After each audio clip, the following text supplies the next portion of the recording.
This is a HeadGum podcast.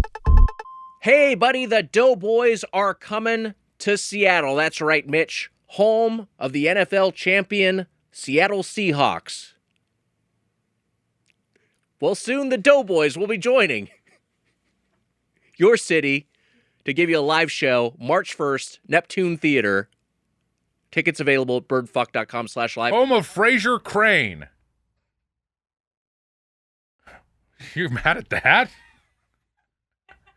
With our guest, Wags, Jordan Morris. That's right. Jordan Morris will be with us. Jordan Morris joining us for a show March 1st in Seattle, Neptune Theater. Going to be a lot of fun. It's going to be a blast. We're going to see you there. There might be some surprises. I don't have anything planned, but we could probably have a surprise. Come check it out, dudes. Are you being a Seattle guy? Yeah, flannel, like a flannel guy. Tickets at birdfuck.com/live. See you there. Wow. Cameroon is a relatively new nation, having achieved independence from its French colonizers in 1960 and their British counterparts in 1961. With a population of around 30 million, this ecologically diverse Africa in miniature has produced an impressive number of professional basketball players, most notably one-time league MVP Joel Embiid and perennial all-star Pascal Siakam. The son of a small-town mayor, Siakam's original plan was to enter the priesthood, but his God-given height and athleticism led him to start hooping as a teen, and his famed work ethic accelerated his ascent into excellence. After entering the NBA as a late first-round draft pick of the Toronto Raptors, the multilingual, entertaining on and off the floor emerging star became a fan favorite and was given the nickname Spicy P. Spicy P went on to be a key member of the historic 2019 Toronto NBA championship team led by mercenary basketball terminator Kawhi Leonard. 1 year later, the COVID pandemic halted the NBA season and also led to an explosion of takeout restaurants. And so it was in 2020 that a New Jersey-born trio founded an Italian-style sandwich shop in the Los Angeles neighborhood of Melrose Hill. Powered by a widely circulated Instagram of its lovingly crafted and visibly caloric handhelds, the deli outlasted the pandemic and has grown to a half-dozen takeout and delivery-only locations across LA. And its signature sandwich, a chicken cutlet with spicy vodka sauce, is called the Spicy P. Siakam has since been traded to the Indiana Pacers, where he again returned to the NBA Finals and made All-NBA. And he also hosts a playful food-based web series titled How Hungry Are You? But it's unlikely the Cameroonian baller/foodie would opt to order his signature namesake sando from this trendy takeout chain. On fellow Raptors champion Danny Green's podcast, Siakam said, quote, "I don't like spicy food because I'm spicy enough." This week on Doughboys, Ggiata Neighborhood Deli.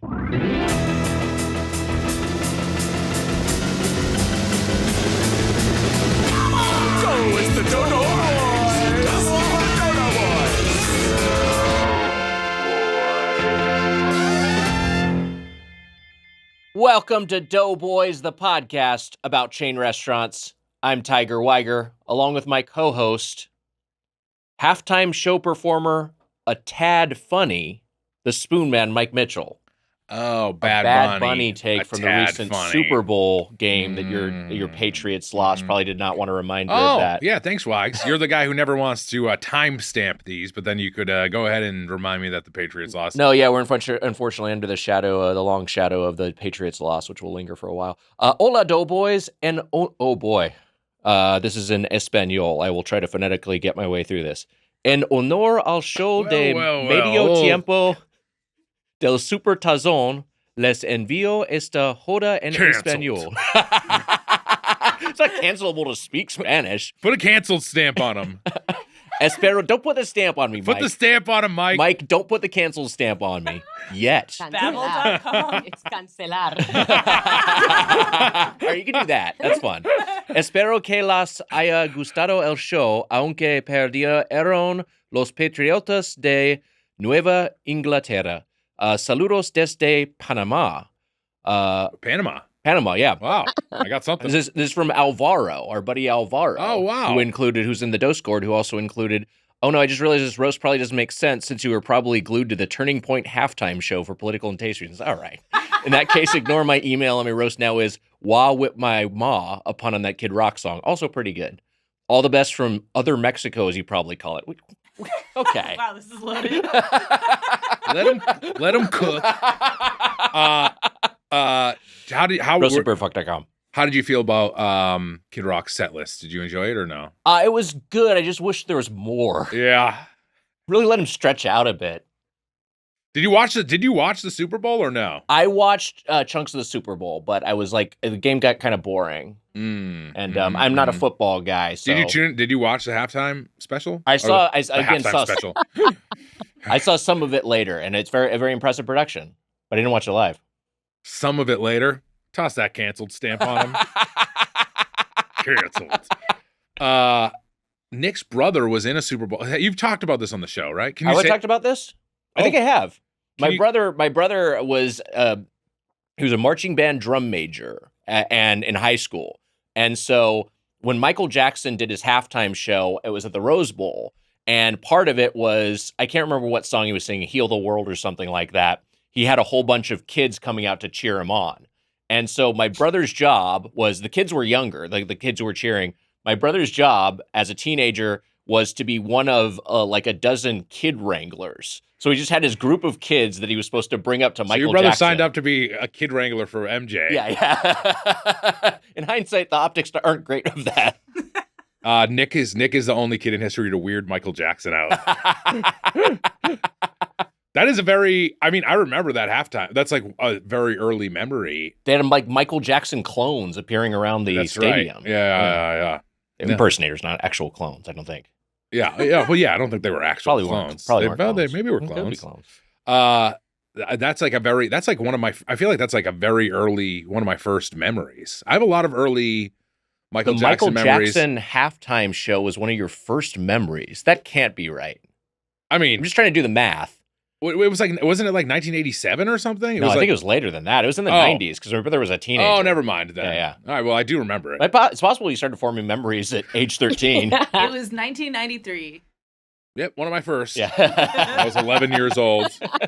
Oh, I was actually 10 years old. That is, all right, so it was an early memory, but I will tell you, like one of my memories from childhood that sticks with me is we've talked about this before, is when Black or White premiered after a Simpsons episode. Oh, right? It was after The Simpsons, yeah. And I remember watching that on Fox and it like being such a moment. Being introduced to morphing. Yes, the first morph. And is Tyra Banks is in that video. I think she's one of the morph She's one faces, of the morphers. Yeah. But there was also Remember the Time. Do you remember when he? Oh yeah. When he premiered that on huge. TV, I remember being like, "Stop everything! I have to sit in front of the TV right now." And then they played that like all summer long. I just remember seeing it all summer long. Man, what a cast in Remember the Time video.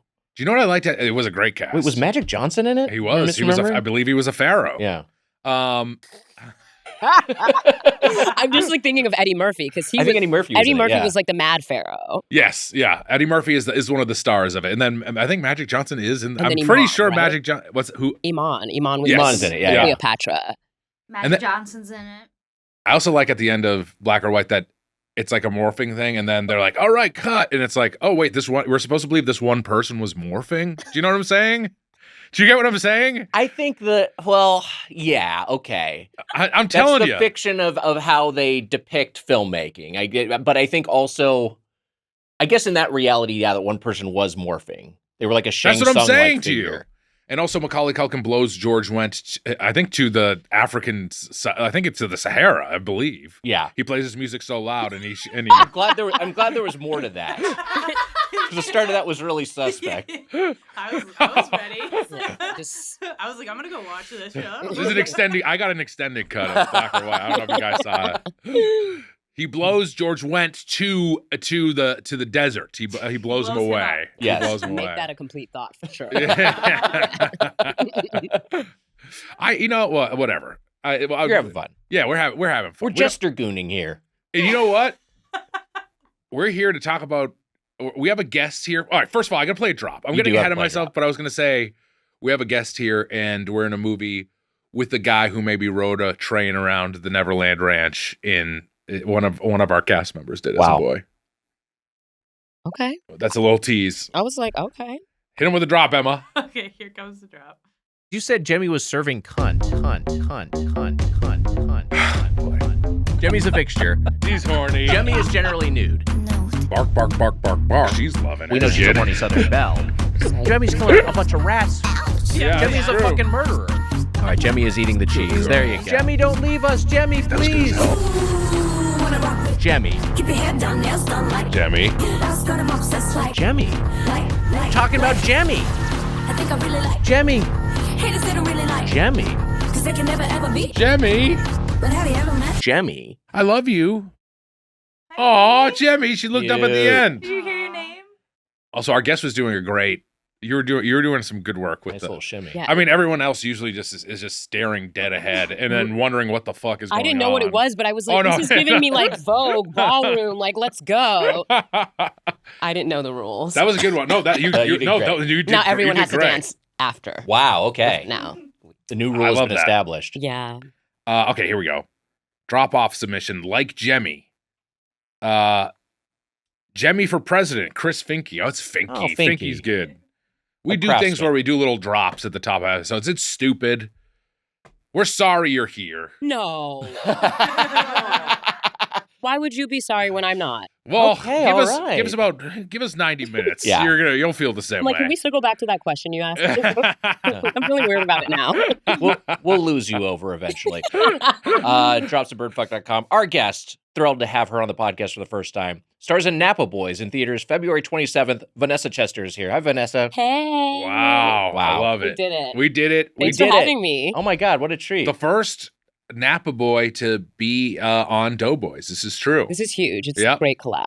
There's for the movie. We've had Armin and the other director. Yes. I don't know what Lori we're going with here.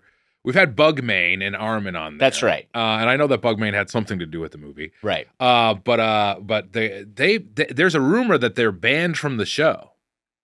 That Bugbane and Armin are banned from the Doughboys? show. From your Yeah, show? from our show. But wouldn't you guys know if they were banned? That's what I mean. That's Did you what we- I ban was like, them? wouldn't you I didn't guys like? ban them. Wouldn't that trickle down from you in a way? But I feel like it would be like good heat for the movie for them to be banned, and we figure out some way to resolve that. Well, you know did what I you mean? ban them? Did you say they were banned at some point? No, I or never no? banned them. They think they're banned. They're not banned. Well, You told them I banned them. That's what happened. I don't think. I don't. They were know like, if "Hey, that can we come happened. on the show?" And you were like, "Weiger banned you." Some shit you made up. I do like to use you as an excuse a lot of the time. Yeah, you and I know tell you this. you can. Yeah. Why don't you guys just go with the like their band thing, and then at the premiere, you guys have to figure out a way to put your differences aside to get them on the show. Yeah, I like that's that a great. lot. I think I want that to happen at the premiere. And then we'll surely ban them after they do a new episode. Right. They'll do something else bannable, and they'll start the next branch before leading up to the next Napa Boys movie. Armin rode the train at Neverland Ranch, and Michael Jackson said, "I like your ET sweatshirt." He said that to him. And Man. that's a true story. I would have loved that train. It'd been my dream to We ride know. the Neverland Ranch train. MJ waiting for you to get the fuck out of his house. Just like there, I would be there at like 1 a.m. He'd be like, "This kid has to go. She won't leave the train. It's the safe place. That's where I'm going to stay." Congratulations on Napa Boys. I have not seen it yet. I'm very excited to see it. I think maybe by the time this episode is out. And I'm This is the last week of February. This comes Yeah. out. Yeah. So we'll, No, this will be out next week. okay. This Oh, will be all out right, next so week. right So before- yeah, a yeah. little So, before. so right before the release. So fun.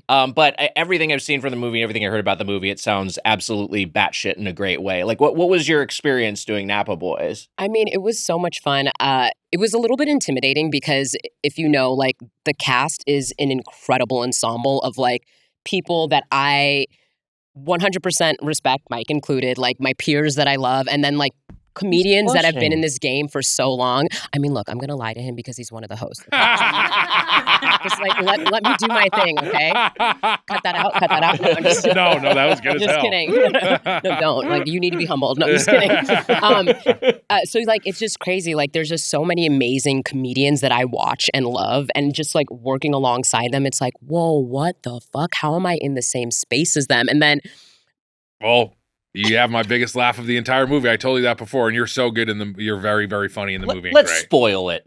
Spoil the best joke in the movie. I won't. No, that. don't do it. Don't do it. Can I say? I don't even want to say anything about it. Really. No, don't- It's just- don't tell say me what anything you about want it. to say. The Wait, no, they can say. Mitch is whispering a secret. Emma and Amelia are saying la la la la la while covering their ears. You're. I think you could do. There's like there's a music moment. Let's just say that at the beginning, when I was dancing, we get to see a little dancing. Oh, I love it. In the movie. Yes, is that where you're going? Yeah. Wow. The conclusion is I have rhythm. Yeah. On the podcast you're great. and in the film. You play. I mean, you're very, very good and funny in the movie. You're great. I mean, so you're great. Mike's You're great. Really good. Here's my question for both of you as actors in this film. Go on. Does it make sense? Mm-hmm. Oh, does it make sense? You know what? I'd say more than you think it does. Okay. You know, okay. I mean, true. the answer is probably no in some ways. I mean, I feel like it's one of those things that it's like a spectrum. Right. There are I feel like I'm in on the joke, and there's still moments of the movie where I'm like, I don't understand that. Like, I get it, but because there are so many, I think, films that it's inspired by and it takes from, like, if I haven't seen that film, I don't really get the full parody of that sure. joke. You know, Yeah. There's some, like, I think what people were talking about, was it Megalopolis? Yes, there's Megalopolis references. There's like, I mean, the way that. I describe the movie is that if you missed out. Sideways had made a bunch of American Pie movies, Right. I'm sorry, if Sideways continued to make movies like American Pie that went straight to DVD, what? I wore my hoodie just so you have reference to all of the. They made it now 4 movies, but Yes. Yeah. It was 6 when we wrapped. So this is like how there were the American Pie Presents films in the early 2000s that were direct to video. I guess I'm like going to make you guys see this whether you want to or not. No, please. Vanessa's holding up rules. this hoodie that has all the lists of it. all the titles of the Napa Boys And a little films. bit of cat hair from Pepe. Wait. That's Wally, my cat, Pepe. Mine's got Wally and Irma hair all over it. So ridiculous. How do they get their hair everywhere? It's insane. Also, my mom and sister are coming to Night Wags at 11 p.m. And hold on, I got to show you. I'm getting rid of all these. What are you doing? What are you doing? I'm getting rid of all these notifications so I can show this picture of Wally and Irma. Stop! I've got tuxedos too. They're crazy. Beautiful. They're. I love them. How old is Pepe? 2.5. He's a Gemini. Oh my he's God! A motherfucking Gemini. Oh, he's a baby. He's such That's a Gemini. Jemmy's full name is Gemini. Stop. Oh. Is she a Gemini? She's a rescue. She came with the name, so we don't know, but we made her Gemini. Her birthday that we celebrate is June 1st. Okay. Wally and Irma are turning 10 this year. Whoa. How about that? But cats will live. They live a very long time. And I've already talked to him. I was like, you don't get to die for like 15 years. Like, I already was like, you already know the pack. Yeah. I was like, you will get as many little like yums and treats as you want, but I was like, I got to be at least 60 before you roll out. Like, That's Wally and Irma got to hit. They got to hit. They need to hit 20, or some bad stuff's gonna go down. So, that's just a threat to the rest of the world. Okay. So everybody wants to keep Wally and Irma alive, capiche? the cat gods are like, noted. Noted. They need to hit 20, and Mitch, you need to hit 50. I mean, that is a great point that the cats are, I mean, Wally and Irma are probably more concerned about me than I am about them. We're having a meeting right now about it. They're very cute. I mean, right now, my cleaning lady is there. She's great, and they're locked up in a room and terrified. Oh, they're so mad. They're very, very upset. What's Pepe like? What's his disposition? Oh my God, he's so friendly. Like if I don't think cats are. Do they protect people? Like, are they known for security or anything? I read a thing recently that said dogs protect our physical world and cats protect your spiritual world. 1,000%. I like Which I that. think is 100% true. Yeah. Like, Pepe just showed up on my door. So I was like walking down the street as people do. I saw a black cat and was like, wow, I would look so good with a black cat. That was my thought. Never owned a cat in my life. 2 days later, the cat is on my windowsill. Whoa. I'm like, what the fuck? So Pepe. naturally, I go and buy Friskies. No, this was his mom, Jet. And so I named it after a crystal. Yeah. Jet Black. Jet and then Onyx. She brought her friend Onyx. I had like Friskies. And for like 2 months, these 2 black cats would follow me around the neighborhood. And people would be like, bruja, because that's witch in Spanish. And I'd be like, thank you so much. And then I came home one day and there was a litter of kittens on my lawn. Whoa. And I was like, wait, she was pregnant, but she was so tiny, I had no idea. So now that's how I ended up with Pepe, and my brother has Phil and Lil, his sisters, and then 2 of them got into. Oh my God. I got 2 into it. It was a whole thing. That's beautiful. That's wild. Yeah, I went from no cats to 6. It was not fun. To 6? Well, I took in the mom and Yeah. the 5 kittens. It was a fucking mess. Wow. And I was a strike captain at the time. I was just like, wait, like how much can I carry on my Strike shoulder? captain right next to you for the Yeah, WGA. for WGA. Oh, nice. There you Okay. go. Okay, nice. All right. Which, When a cat follows someone home, it's a cute story. When I do it, I'm a creep. Well, at least you finally get it. God.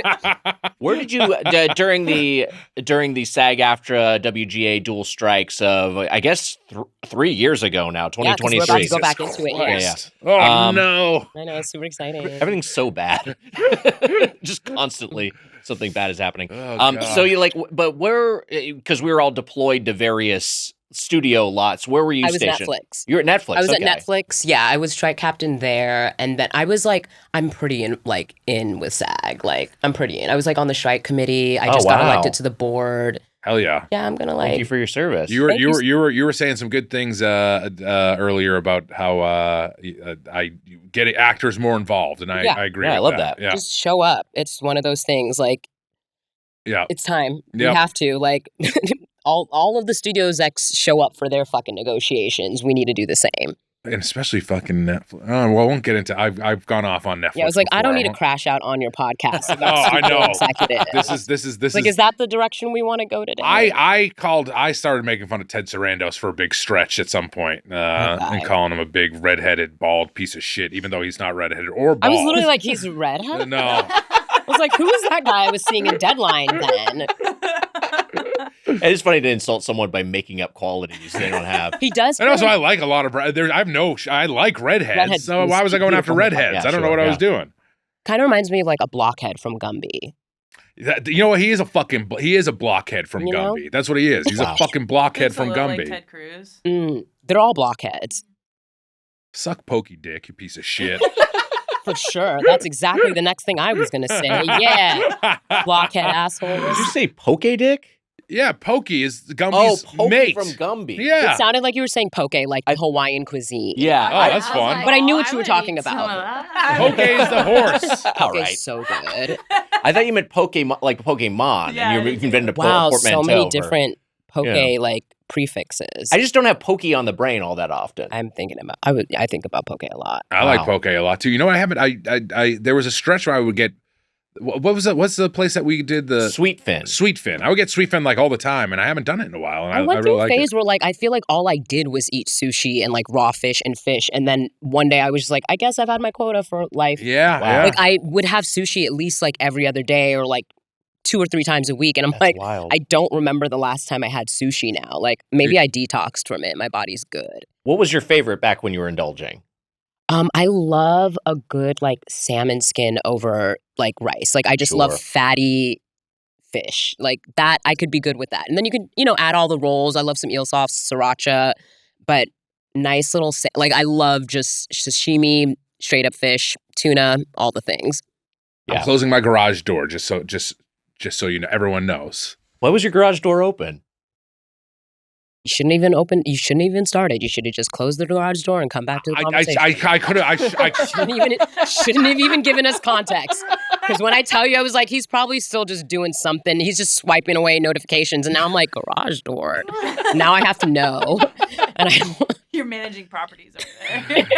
the cleaning lady has left, so my garage door is yes, the yes. easiest exit, or maybe she was parked in your garage. The easiest exit is right there. Yes. Got it. That's what it. That's all it was. Where's That's your all. front door? That's the thing I've never figured out. Why are you asking this question on the podcast? No, because I'm just saying, like, when I've been to your place, I've always entered through the garage. And I'm like, you got to have a front door for this place, but I don't think I've ever seen it.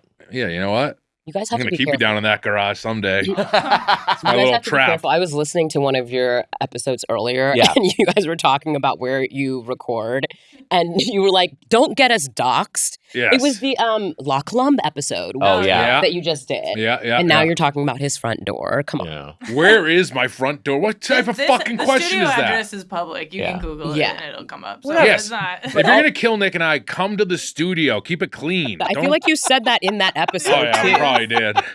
They say this on stage. But too. also, too, who wanted to join a soccer team? I remember someone being like, it was like resolutions, and someone was like, I want to get Ooh. on a soccer team. Oh, I think that maybe was Vic.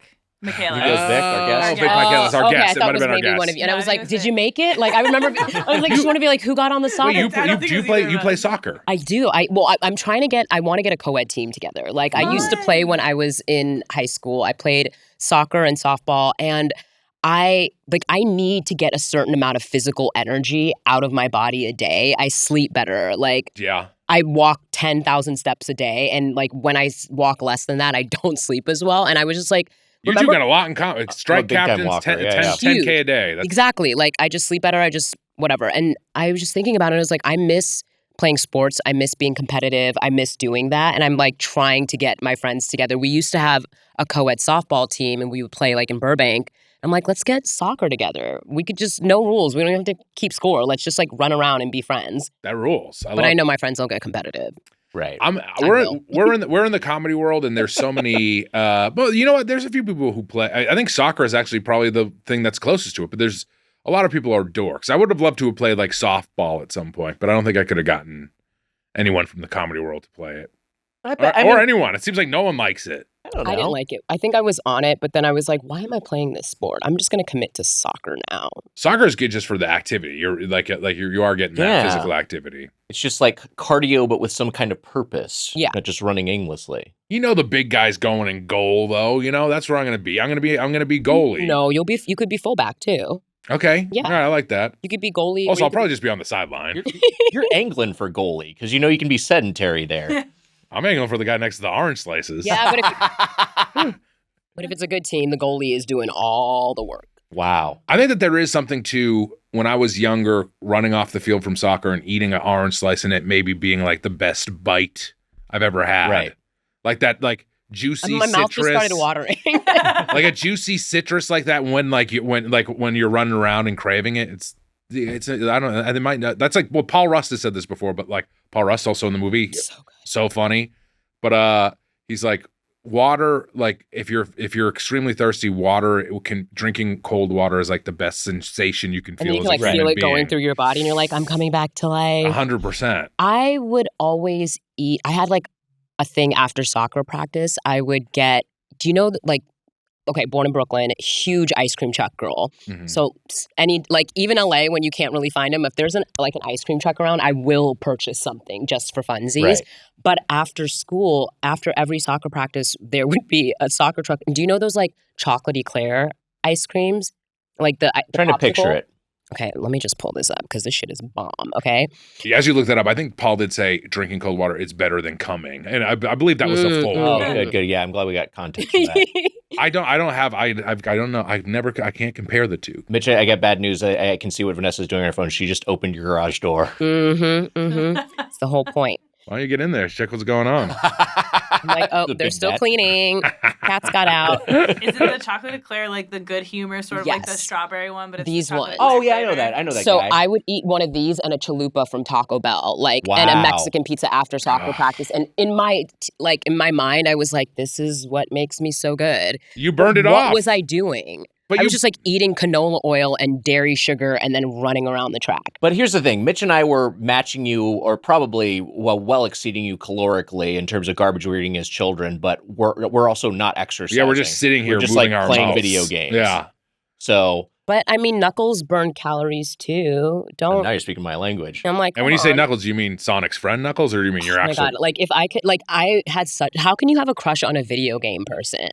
Like I literally had a Easy for crush me on to Knuckles understand. when I was little. I was like, that's my guy. Yeah. Like, I would love for homeboy's Knuckles. just. I would love for Knuckles to beat the shit out of me. Sonic the Hedgehog To protect feels my honor. because there's so much like Sonic the Hedgehog like erotic fan art and fan fiction that it's just like I think the characters in that Around franchise 70% of it drawn by you. Yeah, I'm responsible for a lot of it. But I think it did sexually imprint on a lot of kids. I think like they're just like for whatever reason. I don't know. Maybe there is like a latent sexiness. I mean, I see it with like Rouge the Bat. The only, as you know, we don't know what you're talking about. Amy Rose. I mean, I know of these characters, Yeah. but I genuinely know of like Rouge the Bat and Amy Rose because of you more so than anything else. I don't think I ever played a Sonic that Amy Rose or Rouge the Bat were in. Oh, you don't know Espio the Chameleon? I do Spectre the know, Crocodile? again, because of you. Charmy Bee. Charmy Bee. I know all these things because the Gruntilda is my video game crush. Right, there right, hasn't right. been really another Gruntilda? or Grunty, Grunty as she's called. It sounds like you're maybe a Sega family. Huge love Genesis. So on Nintendo 64 was where Banjo-Kazooie lived and their arch nemesis Gruntilda. Yeah. Okay, see, when I was playing, I think N64, I was playing like, was it Wave Runner? Oh yeah, Wave That Runner. was my shit. That was a fun game. Oh Wave my Runner's gosh. fun. So, like how... Speaking of Michael Jackson, Moonwalker game for the Genesis. Do you know that? Oh yeah. Wait, wait, hold up. Okay, did you just moonwalk? Like what I need to know. There's a level where Like, there's a level where you're Nate Weiger and you have to corral kids towards Michael. That's the bonus round. I loved bonus rounds. That's the best part. It was. I think Moonwalker for the Genesis was a side scroller, and you were kind of loosely going through environments from the Moonwalker like extended short film that was a bunch You were of like throwing videos. your hat at people, I believe, and killing them. Yeah, you were like in the smooth criminal outfit, but the arcade game was more fun, and there were like multiple Michael Jacksons in that and of different colorways. We've talked about multiple Michael Jacksons more than once, which is crazy. What's going on for today? like one lifetime? Just for one lifetime, that's fucking insane. We did it twice in like 30 minutes, which you have to like unlock a special achievement if you do that. I think. I don't know. You mentioned that's video game talk. There you go. You mentioned you're from Brooklyn originally, but you moved out to LA pretty young and kind of grew up here. Yes. So I started acting in New York, doing like commercials. I did Sesame Street. Thank you for that gas. You got to tell us who'd you meet? Who was the scene with? I did it multiple times, and it's funny because I was like their black girl. Thank you. Like I remember I did an episode, and I'm like sitting on a stoop, like with my pigtails, like hell yeah, like I'm missing kindergarten because of this. And they were like in the scene, they're like, and Vanessa's black, and I was like, like yep. Like they said my name, and guess what? And the whole thing was about like different colors of the rainbow, and I was like the go-to black girl. It's kind of crazy because it didn't destroy my childhood at all, but like I was on set watching, like two people walk into the Snuffleupagus outfit, and I'm like, sure. Shit, like Snuffleupagus is two people, and then I'm like watching Oscar the Grouch, and it's just like a stagnant set, and then someone like walks underneath like the trash can, and I'm like, I was really excited. Like, I was like, oh my God, I'm learning all like the Sesame Street magic. Like, I was fully game when I was little. It wasn't anything that was like, Mom, why? Sound like you said Sesame Street MAGA for a second. I got very nervous. Mitch, no. Don't put They're- that evil into the world. They're so mad that they talk about like people existing in many ways. I'm like, no, they've been about it since I was in it because I was the go-to black girl on Sesame Street. I love Sesame Street, and I think it's now on Netflix, which makes me sad because it was on PBS for so long. Yeah. But were the performers nice to you, and like were they like talking to you as the character and stuff like that when they were in there, or no? I don't remember. Yeah. I feel like that happened. Like, I don't think they did it off. I think it was very much like I really pride myself as a 6-year-old as being like professional. Okay. Let her have it. I was gonna say good job, Vanessa. You're a great actor, but you've always been we'll get into this in a second, but you've always been a very great actor. Oh, thank you. But like, I was just more so like, okay, cool. Like, I'm glad I get to be here. I just was really excited to observe, and everyone was really nice, and like they played with you. But like, I think once I realized like, oh, it's just a bunch of people doing puppets, like I was like, okay, cool. So we're all just here like doing our jobs, right? Yeah, just doing it. Yeah. And they probably have kids who work in show business a little bit or something on the show or whatever. They're used to it. But I remember when, was it us? Oh no, I think it was the Birthday Boys when we opened for Triumph, and I saw just a deflated Triumph. Is that Conan's? Yeah, Conan's okay, yeah. dog. I was like, wait, I know that guy. I just saw him like sitting there empty by himself, and it made me so sad that I was like, oh, Triumph is just kind of like, he's gonna be. You want him to be alive. I want him to be the guy. Yeah. But that is a dream. I love the Muppets, and I love Sesame Street. Yeah, so started there, and then my manager or agent at the time was like, we think Vanessa should go out to Los Angeles for pilot season. That's where like everything happens. I was like 6 or 7. I have no say in the choices. Like, I could be like, I don't want to act, but I did want to act. So they were like, let's try this. So the point was to go to LA for 6 months for pilot season. I ended up booking a commercial. Then I booked my first Barbie commercial. And I was like, I'm raised by a single mom, not a lot of money. She immigrated from South America, like very humble beginnings. And I used to like stand in Toys R Us and FAO Schwartz and like look at toys and just be like, I want that. I want that. Like trying to figure out how I could save enough money to get that with what job, I don't know. And I remember I booked this Barbie commercial. Mattel, we go to Mattel. They have this huge store that's just filled with Barbies. And they're like, congratulations on booking your Barbie commercial. Feel free to pick one Barbie as a thank you. And I was like, what the fuck? And I turned to my mom and I was like, Mom, am I going to get a free toy every time I book a commercial? She played it so fucking well. She was like, I don't know. And I was like, say less, say less. I literally booked like 11 commercials that year. Wow. Like, I literally was like, so you're telling me I get to eat candy, which I'm not allowed to do at home. I get to get toys. I was like, I'm going to book fucking everything. So I did. I booked like 12 commercials in the first year. And like, I'm making money, but I was just like, I like you going out for, you being like, I want to go out for this, like a specific toy commercial that you want, like the toy. And then I remember like Double Mint. So do you remember like the Double Mint commercials or any stick commercial? Like how they would put the gum in a very choreographed way. Right. Mm-hmm. I remember going on my first gum commercial and they had you stand outside before you went in and do like gum rehearsal so you could learn how to put it in. Because I guess in like the 90s, you had to like look a certain way when you ate gum.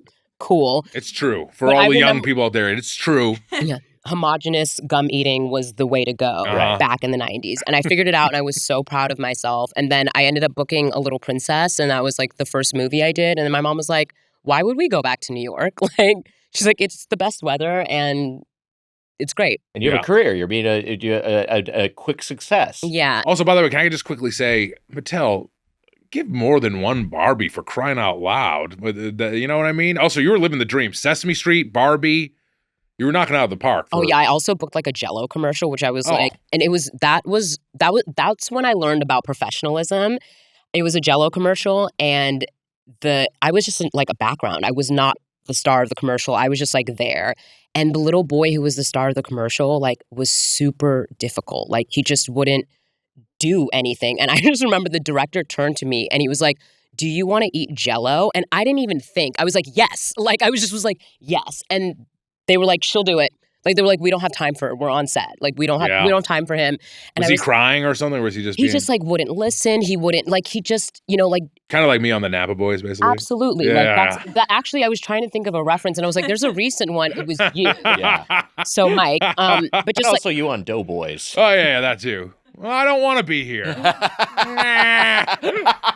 Next episode, I'm the new host. I'm like, that's just how my career. That's how my career keeps on just expanding. Is I just take other people's jobs. Emma gives me a Barbie, and I stop crying. But yeah, that was it. I was like, cool. I got to eat Jell-O because this kid wouldn't listen.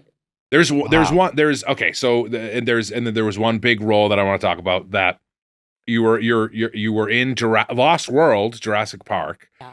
Nick and I mean, there's nothing cooler. Yeah, I mean, that cool. Rules. You kicked a raptor in the face. There was a big moment in JP history. You kicked the raptor in the face. Were you a gymnast? I actually did do gymnastics before that. That was one of like my extracurricular activities as a child. Yeah. But obviously they wouldn't let me do it because they were like, hey, insurance. Yeah. But one thing that's great about, besides a lot of things, one of the things that's great about being in a part of the JP franchise is like amazing diehard fans. And a couple years ago, a fan was like, hey, so like, do you realize that you're one of the only people in the franchise to kill someone without a weapon, to kill a raptor without a weapon? And I was like, run that back real quick. And he was like, you're one of the only humans to kill a dinosaur without a weapon. And I was like, the way I will never forget that, and I will spread that lore everywhere. And I'm like, it's true because I do like it's like balance beam, and then I like kick him, and then I mean he's impaled from something other than me, but I kept it classy. Still, right? I mean, I was an accomplice. You killed a raptor, which is also amazing. Also, I think I was saying this beforehand, but the Lost World is a good movie, and I think Time's been very, very good to it. I like the first 3 Jurassic Parks. I think they're all fun. Yes. I like most Jurassic Parks. I think dinosaurs are fun. I'm a world skeptic a little bit, but I like a little bit skeptic. And the last 2 I really didn't enjoy, the Locust movie and then the Scarlett Johansson boss fight movie. Oh yeah. But did you see the Scarlett Johansson one? Yeah. Okay, I was gonna be like, what was it about? But I guess it's dinosaurs and chaos. It's dinosaur. It is kind of back to the basics. They have to like get blood from or like some serum from three, like a land one, a sea one, and an air one. Yeah, like that's like a it's like Avatar. Okay, it is kind very of like Avatar. Yeah. Or Shadow of the Colossus as a video game reference, but it's like but the thing is, they're doing what the bad guys do in Avatar 2, which is harvesting the fluids of like a rare species to and these are our protagonists, by the way. Yeah, and these are the heroes. Yeah. Look, we were just. I was watch it tonight. You should. I mean, it's interesting. There's some okay action in it. Yeah. I think that you guys are being so nice. You're like, it's okay. It's got some fun, and like as you shrug, I'm like, oh, you guys are nice. I didn't love it, but I was actually nicer to it than some. I like the second Jurassic World of all the ones that came after. Sure, right? Because it's weird. How many worlds are there? There's 3. There's now 4 worlds. Okay. Yeah. So now there's more. That, as someone who's in the Jurassic Park franchise, I love that you don't know this. It's I think hard it's to great. keep up. No, they make too many. They make them too fast now. I agree. Saying the they last make them too one, fast. the Scarlet one, came out on my birthday, and I remember like 2 weeks. My birthday's July 2nd. For anyone who wants to get me anything, I'm a Cancer. Okay. I remember seeing like the promo like 2 weeks before, and I was just like, there's another one? Like, it came out of nowhere. They promoted it for 15 seconds, and then it went away. Like, that's it was they go too fast now. They need to take like a 10-year break or at least. Even though I don't know, time goes fast now, so maybe it even was that long between the last one and whatever. But it was also a huge hit. It was like one of the biggest box office successes of 2025. Well, Jurassic Park fans will show up. They will, yeah. That's one of the things that like the most loyal, so great. So like even out of curiosity, even if they're like, we don't care for this, I think curiosity, they just want to see it, see how it stacks up with everything, and then All right, I got questions. What's up? Go. 1, going back to the last thing, how was the Jell-O you ate on set? 2, was it? 2, how was the catering on? Just the experience of doing that movie. How was the catering on set of Lost World? Was do you remember the food being good? When also was it shot? Where was it shot? Hawaii, or did they shoot some of it here? Or okay. Jell-O was bomb. How could Jell-O not be good? Okay. It's remember also the flavor. It was red. Okay. So I'm gonna go with strawberry or cherry. Hell Probably cherry if I liked it. That's my favorite Jell-O. Do you got a favorite? Let me guess. You're a lime guy. Ew. Or clear. Do you just like the gelatin? Plain. Yeah. You like plain clear Jell-O? So you just like gelatin? Yeah, I just like the texture of it. I just like knowing I'm eating. You get a package of Jell-O bones. and you don't put the flavoring in. You just make the Jell-O. No, I don't remember. I mean, I think honestly, it was probably red as well. I think that's what my grandma would make. That or there was, orange. Red was the only flavor you liked in the 90s. Yeah. Red Kool-Aid, red Jell-O. It's just red. I was a fan of blue too. I got news for you. Red still. Blue is really elevated. Yeah. Blue is blue. I think blue's, to me, blue's up there. Red is still king. I feel like in a lot of ways. Is red versus blue, and then what's even next? Green. We're like. Are we talking about just Jell-O? I think all flavors. I started thinking about Kool-Aid. Like Gatorade, Kool-Aid. I'm saying like any artificial. Like for me, artificial strawberry and artificial cherry are my favorites. No. Strawberry. I love strawberries, but artificial strawberry is whack. But I'm also someone who hates watermelon, but will eat artificial watermelon. Artificial water. Why is it hard to say? Artificial watermelon. Artificial watermelon. We've literally done this before. You said waterficial artermelon. Artificial watermelon. It is artificial watermelon. Waterficial watermelon. It's like a vocal warm up.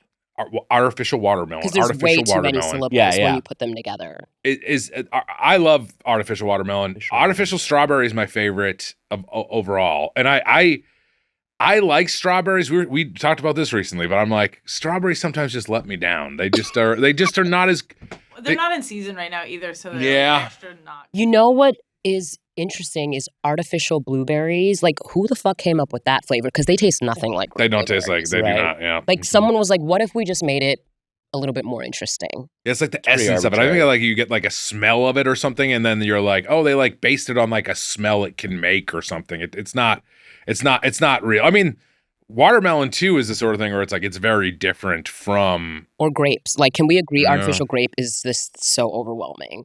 I kind of like artificial grape. I'll do loved artificial grape like bazooka and like bubblegum, but like grape Kool-Aid, I would be like, get that shit out of my face. I forgot orange. I forgot the color orange. That's what I was gonna say. Like orange. If you're like as far as color hierarchy, I think red orange probably wins. Red, yeah. Blue. I think orange maybe orange might even be ahead of blue. In my personal. Orange might be blue. I mean, blue. Here's the thing that's going for blue. Blue has the glacier freeze Gatorade. Yeah. So there's like a fun light icy. blue. Yeah, and there's a fun icy that's blue. There's like a couple I'm thinking of the blue Raz blow pop now. Yeah. Those are good too. That is good. There's blue has some good contenders. Red is just so good always. Like, because if red, you're covering red, you're like covering pink and red. It's all encompassing. I don't know if I might put pink into a different. I might put pink over red.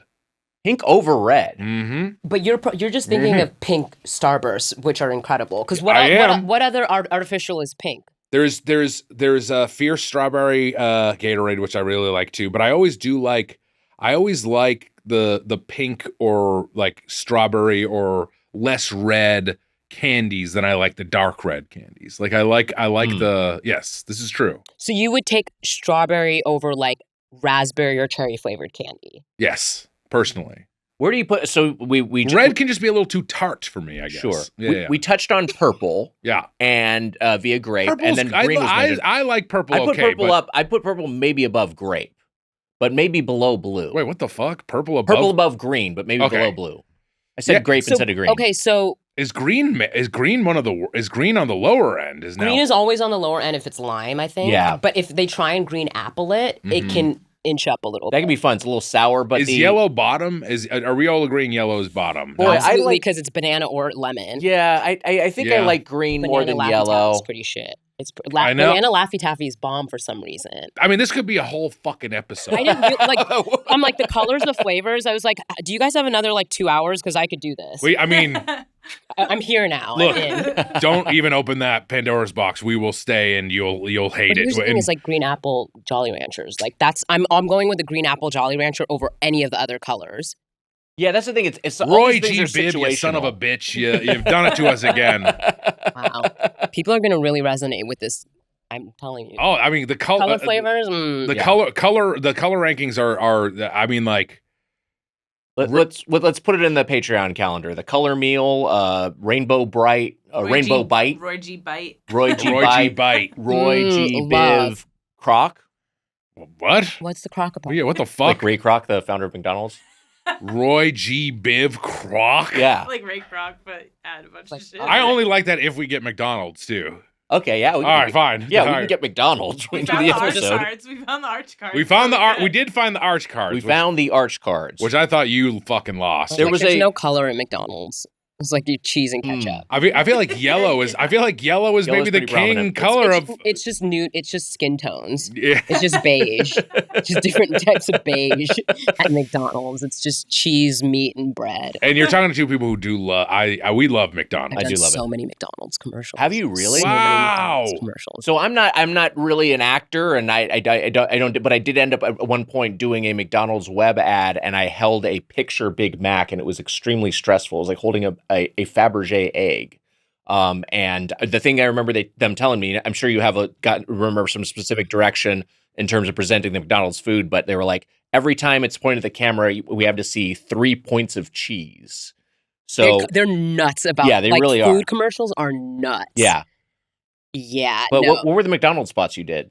I did one, like when I was younger, where they had this whole campaign where they were like trying to make like slang for McDonald's. And I don't remember what my word was, but the word implied getting the longest fry out of the box. And so the whole video, like the commercial was us being like, whoa. Like, so they made some, and it was just like nuts because they've got the people on the side. They're like, okay, we've got the star fry coming in. And it's like all these fries that are like 7 inches long. Yeah. And then I did a coffee commercial. I'd work security for that, for the star fry.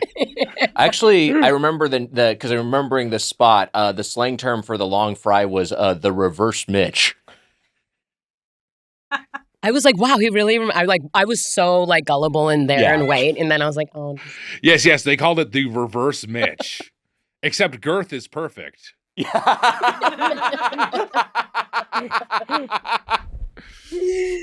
I was having fun saying I'd be the security guard for the fry. I thought it was fun. No, I didn't We're think it both was that having fun. fun. No, fuck you. I thought it was sucked.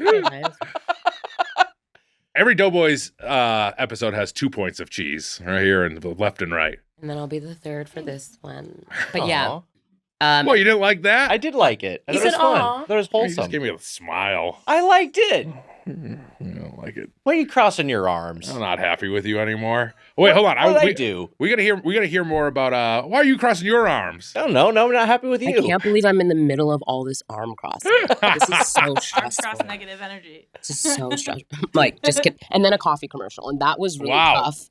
Because Which for what company? for McDonald's. Oh. So you're just drinking coffee all day. I don't drink a lot man. of coffee. Yeah. Like, I was out of my mind. I don't think I slept Sure. for like 2 days, like after Wow. that. Because they just were like, you got to keep on and drinking it and drinking. And they just keep on refilling it because it has to look perfect for the I was out of my mind by the end of that. That's wild. Yeah, it was nuts. We've had that with Doughboys episodes where we've done coffee and we get jittery. Yes. I'm not a coffee drinker just in general. So. Well, I'm like, speaking of coffee, I got myself a cup of Joe here, and to me, it was by necessity. We had Amelia do a coffee run because we ate these big, heavy Sandos, and I was just like, I'm going to fall asleep during this fucking episode. I might have to go to the bathroom. Okay, we can figure that out. It's fine. Shut up, everyone. It's okay. You're a human. Do you want to go now, or No, do you I want don't care. Fine.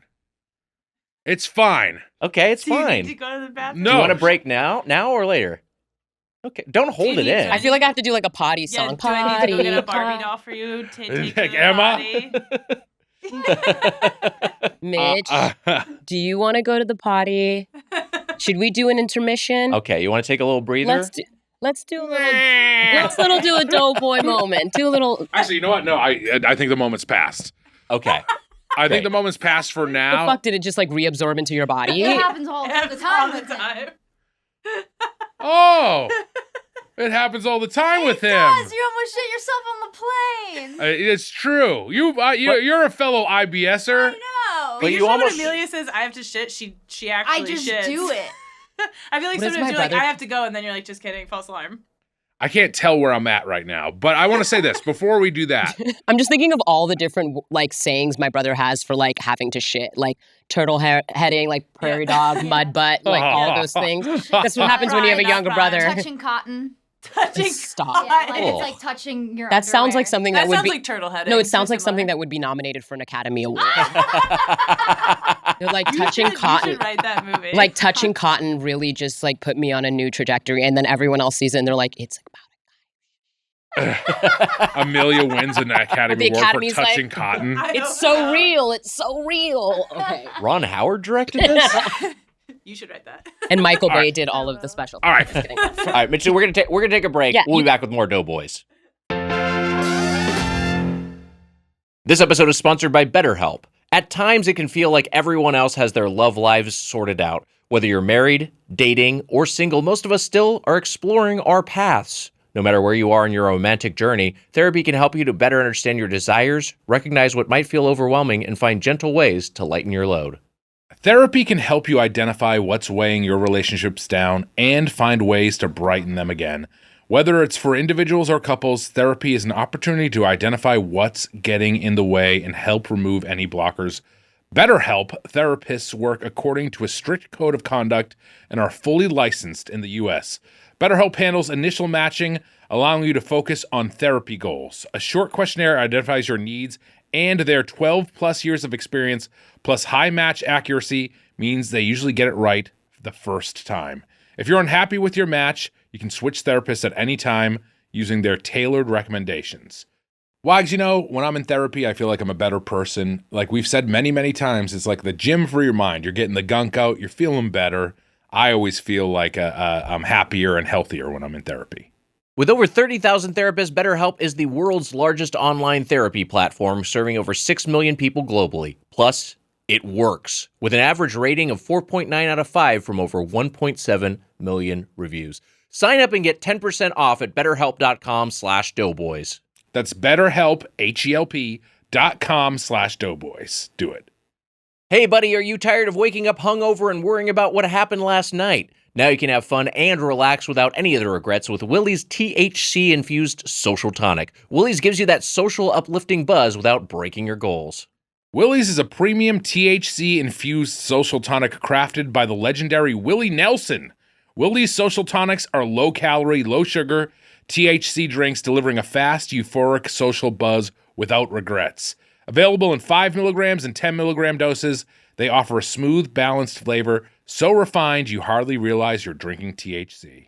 Enjoy as a shot, over ice, or in a mocktail. Unlike the risky edibles that got you too high in college, each bottle of Willie's is a third-party lab-tested for accurate dosage, ensuring a safe, customizable experience. Their unique blend of THC, CBD, CBG, and L-theanine provides calm, clarity, euphoria, and relaxation. One shot of Willie's helps you relax, unwind, and de-stress. Perfect for taking the edge off at the end of a long day or socializing with friends, Willie's offers the kind of feeling that makes good company even better. Willie's sold out 3 times in the first 6 months with over 50,000 plus happy customers, and they just restocked. Willie's ships directly to your doorstep in 40 plus states. Order now at drinkwillies.com and use code Doughboys for 20% off your first order plus free shipping on orders over $95. And enjoy life in the high country. And you know what? I got a bottle sitting at my house for whenever Emma swings by.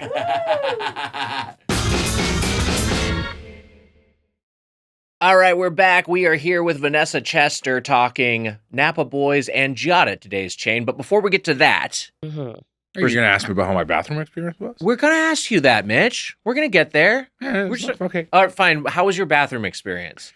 You know, it was unsuccessful Oh, I'm for sorry. quite a long time. But then, Amelia, you put your head down. You were very upset by this. But then River Dreams came on and Billy Joel sang that turd out of me. Is that because I walked by and I was trying to figure out which restroom you were in because it was That's mortifying to me that you were even within 100 yards of where I was. But we were all right here. oh shit. you were totally fine. Okay. But did you hear Billy Joel through the? Well, I just was like, there was no like green or red on the door to figure out which one was vacant. But the music, I was like, oh, then he's in that one. But then I started being like, I want to know more about this. But then you gave me context. It's a very echoey bathroom, and so I play music when I'm in there. But it helped. It had some positive side effects this time. I love that. You know, you always do like if you want to like really evacuate. So I mean that's and here it is. They got to do something about this damn bathroom. It's too echoey. Look, there's plenty of problems with the HeadGum Echo toilets, but Vanessa just identified another thing I'm not usually thinking of. The external indicators are not nearly obvious enough. Sounds like they only work sometimes. I think they only work sometimes, and only one of them, I think you can actually see the red. Right, yes. So also too, if Yeah. you're gonna drop some kids off at the Super Bowl like you just did, what you need to do is just lay down a little sheet of toilet paper or two, and then you're gonna completely get rid of that little plop. If you're trying to get rid of the plop, you don't want that puddle. No, that's a good dampening So you just need to put. I need a silencer. Yeah, too. that's I need your some sort of silencer. Instead of you drop those kids off at the Super Bowl and they or go Cubs, drop the Cubs and off they at the cheer Super on Bowl Michael night. Jackson. Nate pushes them towards Michael Jackson. He just comes out of the bowl and right. It's like, why are you everywhere? How? I like Nate. I think that should be the new term. Is Nate Weiger is escorting them through the Super Bowl. I think that's the better. That should be the new saying for taking a shit. Escort the Cubs to the Super Bowl. There we go. Then a big Italian song came on, and I was wondering. This is the type of song that if you play it like at a wedding and there's Italian people there, they go nutty for it. But I know you know it. All right, we might have to mute this. I won't even play it. But Luna Mezzo Mare, do you know that one? Can you sing it? It's like, I mean, I don't. It's in Italian. It's like lazy Mary, get out of the bed. Yeah. Like something That's that a you'd good be like, one. yeah, now we jump in a circle. Yes, Oh, yeah. Run Olive Love Garden ad. cultural weddings. Yeah. Okay, so Vanessa, we were over the break. We were talking about how you have not been able to locate the Barbie commercial you were in that you described. Yes. So there weren't a lot of black Barbies when I was younger. And Mattel came out with a Barbie called Shawnee. And she was like urban and cool and like really pretty. Like I was very obsessed with this doll. I booked the commercial. It was very like crisscross hip hop adjacent. Like I remember being like, she's got attitude. Like, that was one of the lines. And I cannot find that commercial. I've been looking for it for years. Wow. Internet, help me. It's Shawnee. Her name is Beach Street Shawnee. It's a black Barbie. She was cool as hell. My outfit's really bright, and I do a little hip-hop dancing in it. Wow. Call to action. I do You hip-hop. nerds, you know, instead of complaining about our episodes, find this damn commercial. Spoon Nation, And if Burger you- Brigade, unite and find this commercial. And then you can complain about my episode. Yeah. Sure, yes.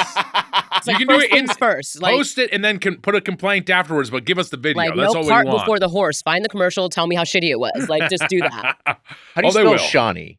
Shani. Thank you. Okay. That's important. There you go. That's smart. They're gonna figure it out. Someone can't will wait. find it. This is so exciting. Going back to I asked you how the Jello was, but how your on-set experience for Lost World, did that film here? Did it film in Hawaii? And then also, do you remember any on-set eats? So- What? I like it. These are good I like the questions. question. I'm glad that you remembered because actually craft services, for those who don't know, those are the people who provide the meals on set. There's catering and then there's craft service, and that's like the food that's on set all day long. There's just like a table. Everyone refers to it as crafty. What do you like more, catering or craft service? Crafty. Like love. I'm a catering guy over craft service because I'm less of a snacker. Yeah, That's you my want team thing. meal over team snack. Oh, I'm Yeah. team. I want to eat all day long. Like I want to be like I'm one of those. If you A grazer, as they call them. Yes. Okay, cool. Yeah. That felt really right. Okay, Yeah. thank you so much. Like, dear diary, I didn't know, I'm a grazer. but now I identify as a grazer, and like that's it from now. I'm someone like if you walk into my house, like refrigerator's always stocked, and like okay. I will judge you if yours isn't, because at the end of the day, it's like I should.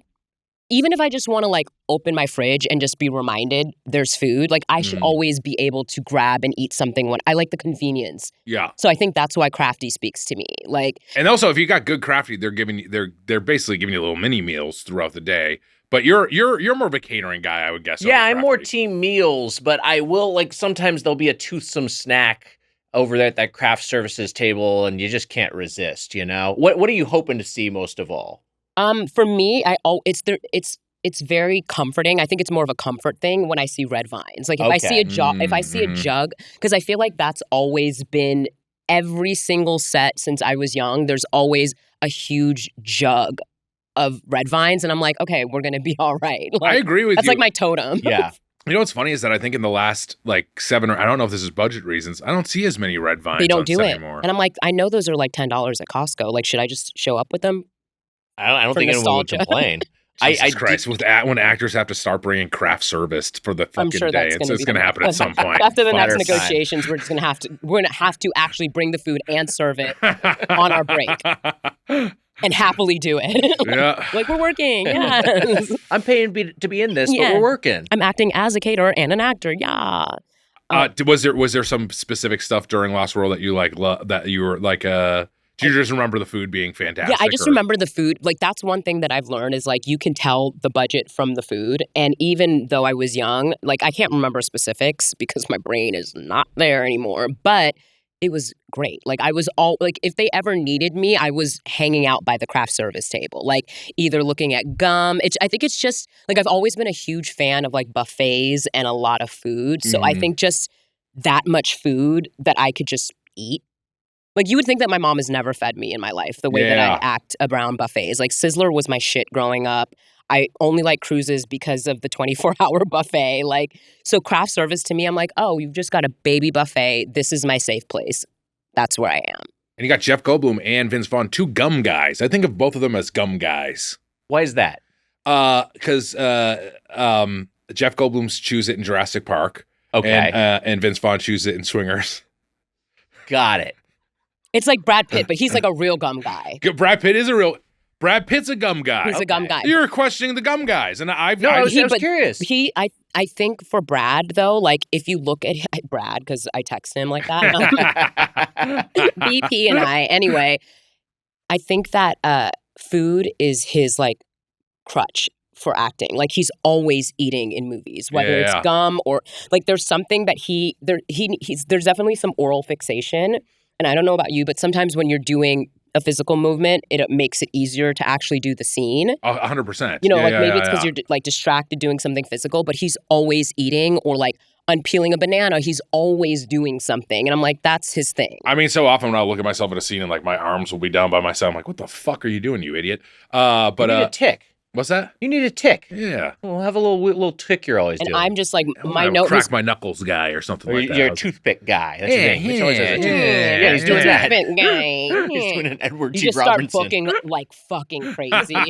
He's like, Our city is that dumb that Yeah, it probably exactly. could just happen. yeah, they're like, But we you're right. don't know. Like, he just had a toothpick in his mouth, and then all these characters popped into my head. Like, that's... Brad Pitt isn't eating. He is, and he's a gum guy. There's gum Yeah. guys. I'm convinced they're gum guys. I just want clarification. Dumb guys. There were two Is guys. this the spin-off, Doughboys, and then mini episodes of Oh Gum man, Guys? if our podcast became An gum audio guys, nightmare. Just mini episodes, minisodes, Gum Guys. We People are did- like, no. if we spun off to just try gum, We did a gum episode once, and people said it was unlistenable. Too What much was- chewing. Too much chewing. Yeah, Yeah. And some people, that's yeah. like, it's like the end of the world for them. they have misophonia. I immediately, what?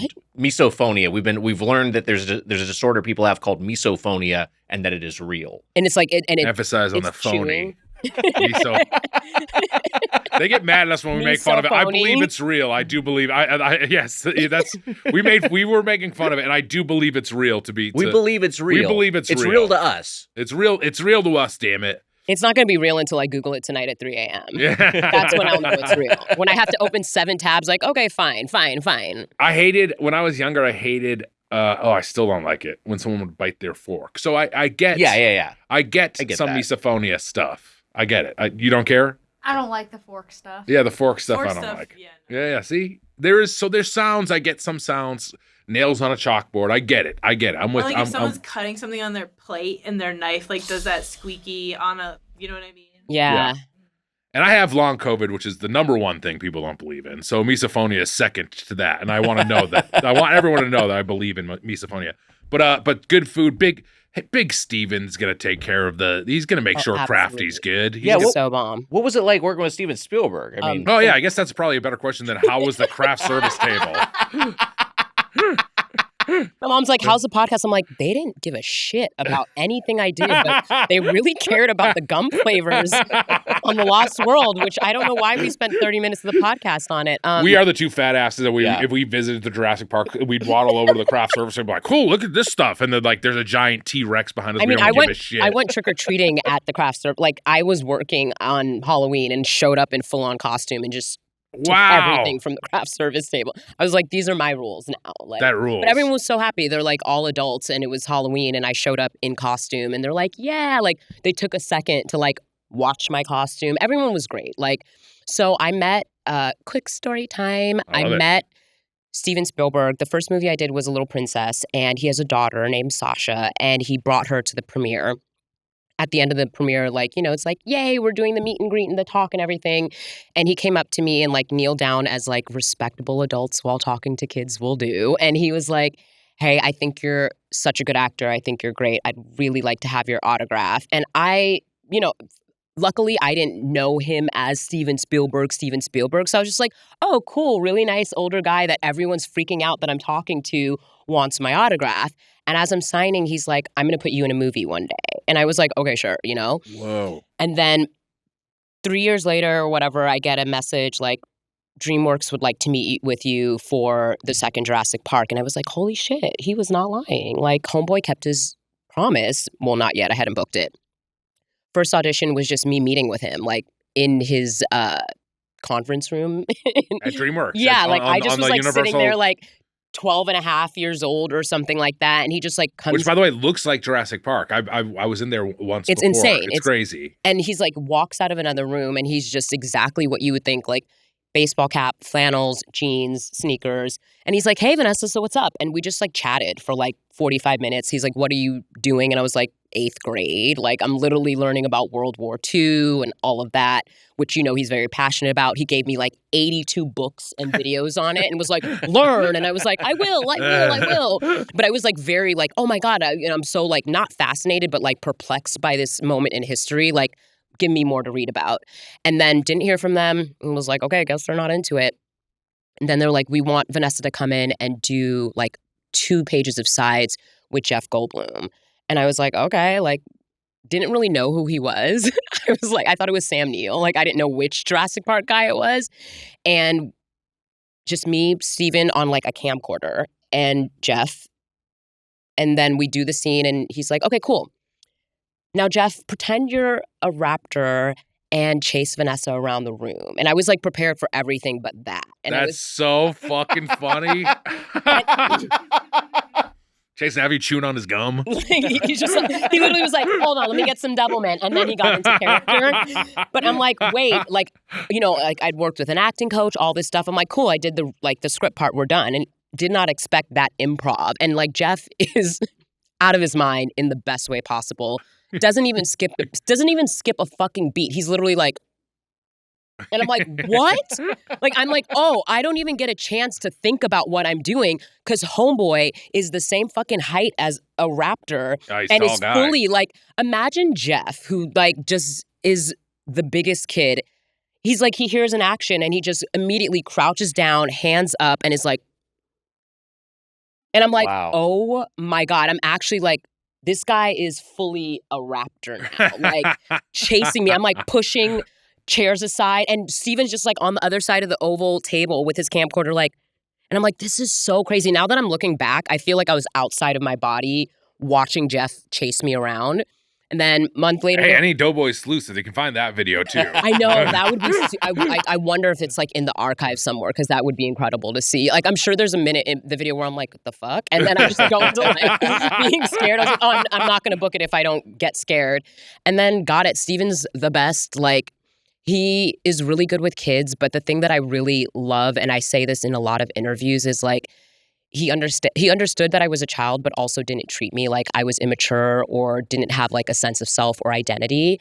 And I felt like I was able to collaborate. And I know that sounds crazy, but as actors, we have strong, I think, visions of what our character is like. We think about it and like, I remember there was a scene where he came out and he was like, okay, so Vanessa, at the beginning of the scene, I want you to come out and start crying. And I was like, no. And everyone was like,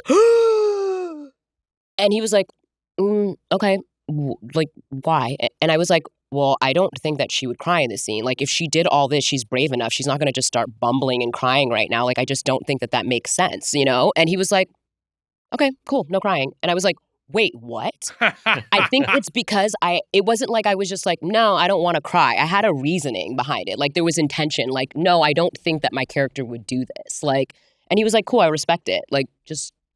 That rules. Yeah, he was amazing. So great. And I ran into him at E3 like a couple like years ago and I was like, hey, hi, it's me. And he's like, holy shit, you grew. And I'm like, well, you know, puberty does occur. I did do that. Wait, it's my latest role, puberty. What were you doing at E3? Oh, I was working. Okay. I used to work event marketing jobs. I don't remember who I was working for exactly, but I was there with some company. Got it. Because you told us before the record that your brother works in the video game industry. So I was okay, there's another gamer connection. I mean, we're very, we have like sibling Sundays where we just like play video games. We get along well. What's your go-to these days? I play a lot of Clash Royale. Oh, okay. Yeah, I'm like very into, it's really funny how video games will make you delusional because I'm like, I could be an army general. Like the way, I'm like, I've got strategy and I'm like, you're a phone game, are you a phone gamer most of all? Yeah, my brother actually just gave me his Switch. And so now I have like all the consoles. He was like, here, he just like handed it to me. And I was like. And it's got everything on there. And he was like, and he knew I would get excited. He's like, yeah, there's like Genesis, Super Mario 3, everything. And I was like, wait, all my favorite games? I was like, I'm not going to fucking do anything for the next month. And he was like, I know, I just got a new one. Have fun. The Switch 2, which I got as well. I think that's what he has. I'm like, I don't understand the difference. I just play Super Mario while watching true crime. Living the dream. Before every Doughboys episode, Weiger says to me, he's like, I don't think you should cry this episode. And I'm like, no, I think I'm going to cry. Yeah. It usually it'll happen. And then I usually end up crying. And then I usually end up bawling at some point during the episode. Well, actually, it already happened. You cried like a baby when you had to take a shit. Well, I gotta say this: Steven Spielberg has a great eye because you were great then, and you're great now. You were great in Napa Boys, and I hope it leads to a lot of I hope it leads to a lot of great stuff too. It would be cool. Like working's pretty sick. I like making money and stuff and being in my chosen career and it working out. You're so good in the movie. I mean, so are you. Like, no, you steal the show. You're why don't we very, just very do the good. last 25 minutes like a compliment off? Just give each other compliments. I was like, I need this actually. No, but you're so funny in it. Like, it's been a while since I had read the script, and I just kind of read an insane script. They changed some stuff, but I didn't read the whole thing. I was like, okay, I know what it's about, and I kind of enjoy seeing it when it's done. Like, oh, I'm kind of part of the audience too. I had no idea how much your character, like the journey. Yeah, I go through quite a journey in the movie. It's such a journey. Wow. Yeah. It's great. You're going to love it. There you go. Yeah. All you Mitch fans, we know there's a lot of you out there. Make sure you see Napa Boys. Are you a wine head, as they say in the movie? No, I'm a liquor girl. Liquor? Yep. What's your Same here. I like liquor over wine. Yeah. What's your poison, as they say? Whiskey. Whiskey. Wow. I love an old fashioned, but Wow. so I generally stick to vodka or whiskey. Like I call vodka college water because it's just basically that. Like it's either like you can't ever have it again or it basically does nothing because you're just that immune to it. But I love an old fashioned. Like it opens up, it gets better with every sip. The Luxardo cherries are the fucking bomb. Like that's the one. But I can't have more than like This three. is my Then issue I'm with out of my a mind. hangover on whiskey. I'm like I might die. Oh, Like it's a different world. that to me is that's like when people would do shots of whiskey. I was like, I can't do. I'm a tequila. I'll do shots of tequila with you all night long. God, when we were in Chicago, and I'm not blaming Amelia, but Amelia did want to have a shot of Malort, and I did end up having 3 shots of Malort. And you were taking half shots, weren't you? You guys Yes, are fucking but gross. also- I had 1 shot of Malort. Wait, You're is just that wanted to- tequila? No, it's like a Chicago specific digestive liquor. Yes, It's all fucking- that. It's akin to like a Fernet, but it No. tastes like a it tastes like putrid batteries. grapefruit. It's great, Yeah, but it's- I only wanted to do one, and then Wags was You like, said it tastes Wags was like batteries. Let's do another one. Is So it like- you so instigated. I instigated it. Yeah, Okay. yeah. Is it like in the Who licorice instigated world? the third? I think it was Wags. I mean, I believe you. I don't, Wait, what did you That's Is it a say? lot in the of this. licorice world? Is that what it tastes like? Yeah, a little No, bit. I Oh, made no, it no, a because bit. I like Zambuca and stuff like Yeah, that, and like, it does I not like- taste like Zambuca. I think Fernet kind of has a licoricey sort of minty Mint. vibe, and I like that. But I can have like a molecule of Fernet. Malort has Yeah, I like an don't like it aftertaste that of like much. a putrid grapefruit to me. I don't know why that's what it is. It tastes but like that's what it is. batteries. It tastes like battery batteries. acid. No, It's yeah. not good. Sorry, Chicago. It's good. And also, you after your third one, you're like, I don't think I do like that. I mean, you were Well, fucked that's up at because this it point. could have been tequila, and I would have said that. 3 shots is a lot, no matter what it is. Yeah, I'm just Back to not. back to back. I'm not a licorice girl. But there's like I'm- a whole thing about licorice. Like Yeah. it's like licorice, fennel, capers. Like I don't like any of those things. Like I capers are so dumb. My dad, I don't love capers either. Capers, they're just like rejected olives. I don't. wow. My dad would hide black jelly beans in his underwear drawer, unless they were little turds, and he was just covering it up. But he, Just but droppings. But wait, why would he he was hide touching them? cotton, as Amelia would say. But that's the thing. I was like, none of us like black licorice. Like, it's not. It's generational. It is a my mom generational likes thing. black licorice too, but yeah, I've never been into it. But I do like Fernet. I got to text I your love mom Fernet. back. Malort is what's that? I got to text your mom back. Yeah, do it. She texted me. I forgot to text her back. What'd she text you Rude. about? I don't know. It's private stuff. Nothing to hear about. You don't know her as well as he does to I know mean- about the conversation. It's getting close. Yeah, you don't know. Sorry. Your mom texted me because she said sorry about the Patriots. She was actually being Oh, nice that was- about. Oh yeah. So the Patriots. you loss. guys were talking. You were going for the Patriots. Yes, but to be clear, they're called the New England Patriots, and this is long before the name of the team I can't control. That's all I want to That say. wasn't even like the name was not the thing. I know you did like it was more about like everything they stand for. I'm just surprised you haven't already inferred this from Mitch's physical form as a caricature of an Irishman. Well, you said you were from. He's from Boston. You're from Quincy, I'll Massachusetts. club your bloody head in. I'm from the Boston area, so it's Patriots country. I love the Patriots. You're wearing a Boston Celtics hat right now. Yes, yeah. I did. I mean, I loved the Celtics when I was younger, but it was just because I liked Kevin Garnett. Like that. Oh, sure. Hell I just thought yeah. he was super cool. But he also reminded me of Earthworm Jim. Remember that video game? Yeah, I certainly do. I never made the connection between KG, He's got the length. Big ticket, and Earthworm Jim. But now you never won't. Makes a lot of sense. I like it. Yeah. It's And also, he's a good actor. Maybe he should be the. My brain works in a very odd way. Makes sense to me. Sometimes I say it out loud, and it makes sense to other people. After Uncut Gems, put Kevin Garnett in the Earthworm Jim live action movie. Did the Earthworm Jim creator? He's bad, right? Didn't it turn out he was bad in some way? I think he is. I have I so don't much stuff to know. Google tonight. I don't know if I think Earthworm Jim creator is bad. I think it turns out he's bad.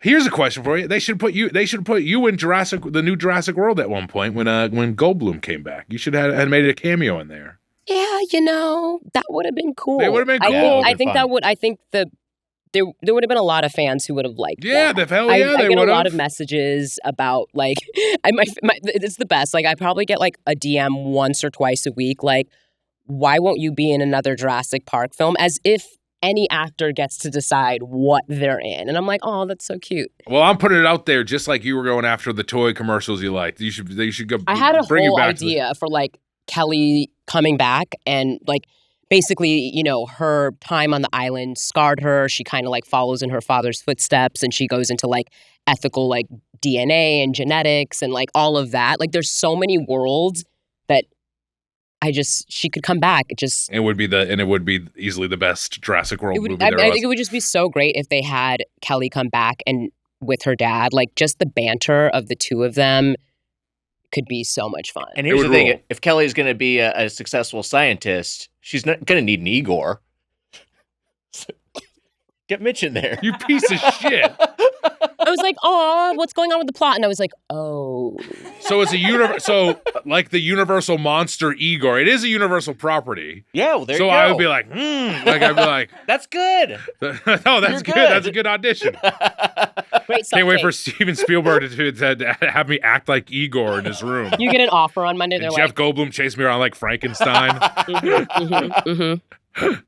gonna get an offer. Watch. Offers only. What's the story? The story you told about Lost World was incredible. But what amazes me a bit there is like saying that like I'm gonna put you in something is just like so often such an empty promise, right? And then that 3 years passed before it actually happened, and he lived up to it. Yeah, it's remarkable. I have all of my like journals and diaries from when I was younger, and like it's in my journal from when I'm like 9, and I wrote in it like I met Spielberg today, and he said he's going to put me in a movie. Like I have that written down.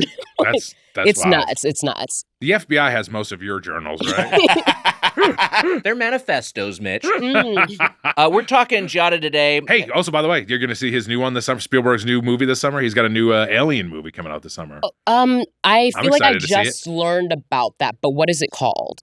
It's Invasion or Something Day? Isn't it like Something Day? Something Day. I think it's Something Day. Declaration Day? No, it's not. Disclosure Day. Disclosure Day. I wasn't far off. You weren't far off, but Declaration Day. Disclosure Day? I knew Declaration Day was wrong because it's a bad title, but Disclosure Day. Disclosure It Day. is a I statement think it's that starts like with a where D. like you learn that aliens exist or something. It's like what the is like. I don't feel like Disclosure Day is a great title. Steven. I'm like, there goes my chances of being in the next Jurassic Park. Like, she's got too many strong opinions. He's listening to Doughboys on the Pelotons. It's like, oh, fuck. He's like, I was going to give her another chance. But I will cast Mitch as Igor. All right, we got to get into we got to finally talk food here. Ggiata Italian sandwiches is what we're talking about today. Ggiata Neighborhood Deli is its official name. Before we started, you had a take on Italian food that I thought was interesting. Oh, man, I'm about to get so much hate DMs. You don't have to tee it up. Weiger's setting you up here. No, I'm into it. Let's go. I said it. It's out in the world, 10 toes down. He wants to replace you in Jurassic World. I might be polarizing, unpopular take, but I think that Italian food in America is better than Italian food in Italy. It might be what I ate in Italy. I know that I am the variable, but I remember not being as blown away by Italian food as I expected myself to be. Wow. I look As a supporter of the Patriots, all I can say is USA, USA. I think that there's something to this. I mean, I think that you also like there's bad food in Italy. You know what I mean? Yeah, like there's a lot everywhere. of there's a lot of shitty food in Italy. And I've had a lot of great Italian food in the United States of America. You know what it is? I'm a big seasoning person. Like, my parents are Caribbean. I grew up on, like, curries and dals and, like, really intense flavors. Yeah. And I don't even need it to be intense. I just like flavor. Like, I want a little bit of salt or pepper. And some of the places I went to, like, the mozzarella, beautiful, the meat, everything is incredible. But, like, I want a little like sauce. I want a little like jus or something like that. So I know that maybe the places that I was picking might not have been the best, but like when I went to Spain, I was like, I think of the food in Spain like every day of my life. I had some good eats in Italy. I'm not gonna lie. I think it might be me. I did, but also I've had a lot of great Italian food here, and I like. We were saying before, we like this stance. I like the take. I've never been to Italy, so I can't speak to that. But I mean, like I think it's. Would you? Entirely You'll plausible. never go to Italy because you've never crossed. He's never crossed the ocean. But Italy, like, is Italy even on your list to go? Or? But you've never left America, or I've been to Canada and I've been to Mexico. So you're just chilling in North. Yeah, I've never left. And North Hawaii, America. you went to, which is kind of. I did go to Hawaii. Yeah, when I was almost. a kid. I mean, just as far as like going over the ocean. Right. Wait. Question: is this you don't want to? Like, what's the? He's not a It's big a little traveler. of that. I'm not a big traveler. Can't leave the country. Can't leave the country. Claustrophobia on a plane, and especially But I mean, like I struggle with it even when we were like flying to and from Chicago. But I think over an ocean, there's something about that conceptually that really stresses me out, and I think it's like a mental block I need to get over. But You don't have to. Yeah. I'm like A fear of getting lost. Yeah, situation. fear of getting losted. Wait, say that again. A fear of getting losted, like ending up in a lost type scenario, or castawayed, Would you or send help? But are you okay with boating? Like, see, that's the thing. I'd be interested because I have gotten seasick when I've been on boats before, but it would be if I could get on a long sea voyage, crossing the ocean. That sounds kind of fun. Where do you get Captain Phillips? Though? It's just the idea of like being over water, like right. Yeah, I think it's the idea, and I know it's like it's irrational, but no, it's not. Phobias are irrational, you know. So no, because you're like, oh, me, a person without wings, up in the air, right, and that down there. Like, we know how gravity works. Yeah. That's not crazy. Like, yeah, I'm it's just like always it's like a little bit of like out. caveman thinking, but it's fine. I'm just like, I better die immediately, but I also have like survivor DNA, so I don't think I will. I'm afraid of dying all the time, and I also, for whatever reason, think I could survive in situations like that, and I don't know why. Yeah. I think my brain just thinks like, I'd be all right. You know, I probably would be fine. I have a feeling I would survive if like the world ended and there were like 50 of us. I'd be like, fuck. I don't know where that weird confidence comes because I have no other confidence at all in my life. But I think I would live. I already know. I think it'd be killed immediately or have a chain around my neck. I don't think there's a world where I'm like thriving in an apocalyptic wasteland. I don't think I'll thrive, but I think I would survive. Like, it would be like, who made it? And I'll be like, oh shit, I made it, and now I gotta repopulate the world with my green thumb. Like, I know, I know what my role is if we have to rebuild society. Like, I'm gonna plant stuff. Yeah. Like, I'm gonna provide. Like, I'm gonna get us groceries through the ground. Wait, you have a green thumb? Oh, hell yeah. Wait, do you grow your own food, your own herbs? I love growing. Like, right now I'm trying to, it's like attempt number 300 of growing an avocado plant from a pit. And we got like a little root right now. It's been like 4 weeks. But I also think that there's something really like great about growing your own food because the ease and commoditization of grocery stores has us very disconnected with food. We don't understand how much it takes to get that orange to there. Like, it takes 16 gallons of water to grow a single orange. 16 gallons of water. A lot of water. Yeah. No wonder why they're so juicy on the sidelines. You know what I mean? They just absorb all of that shit. But then we like throw away things so easily. So I'm like, yeah. I don't know. Growing food it's also really nice when you like are making, you know, like a recipe and it's like, get some oregano and this and that. And you're like, I literally just have it in my backyard. Let me just pick some fresh herbs, you know? You would be good for the apocalypse. I have no skills either in that way, so I'm not. You make us laugh. There you go. Yeah, I'd make you laugh. And I'd get you the comfiest chain I could find. And I'd have a little tag that said Weiger on the bottom of it. We decorate it. You'd be out there jester gooning. I'd just be plain old gooning.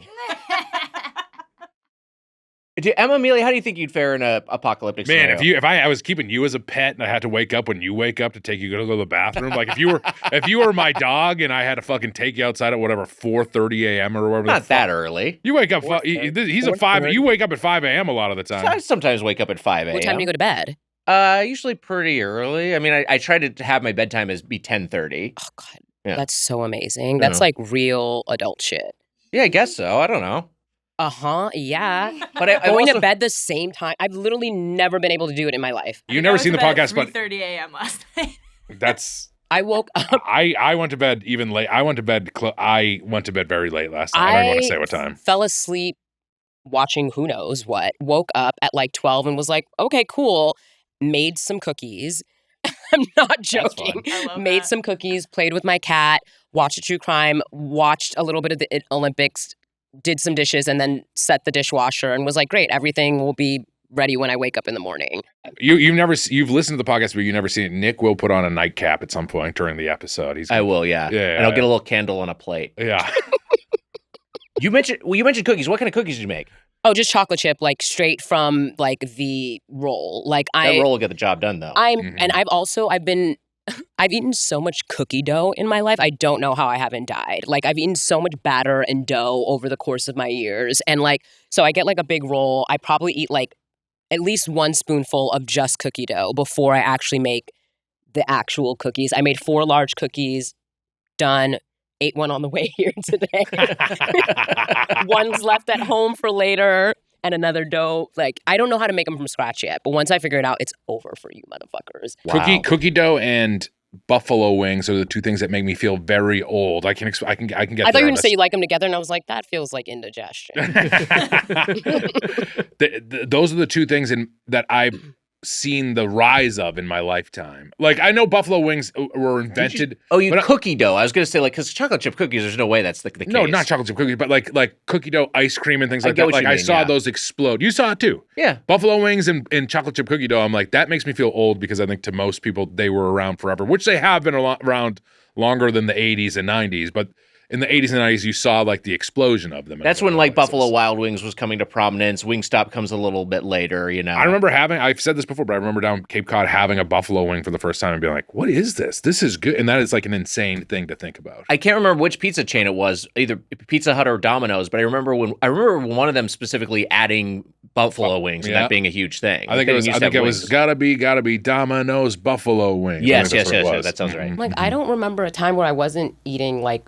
But maybe are you like specific to buffalo? Is like that is that like I'm in the I remember eating wings like all the time. I was definitely eating wings, but I think what Mitch is speaking to is the idea of it being like kind of a lot of those like buffalo wings is like 60s and 70s, right? In those places in Buffalo, right? I don't think it's before that though. I think it is 60s, 70s that the wings came about, and then in the 80s, I remember eating my first wings. And it reaching mainstream awareness. Yes. Also, we're both from Southern California, and you're from. No, I was born in Brooklyn. Oh, that's so right. That time, that's right. You're talking about then. Yeah.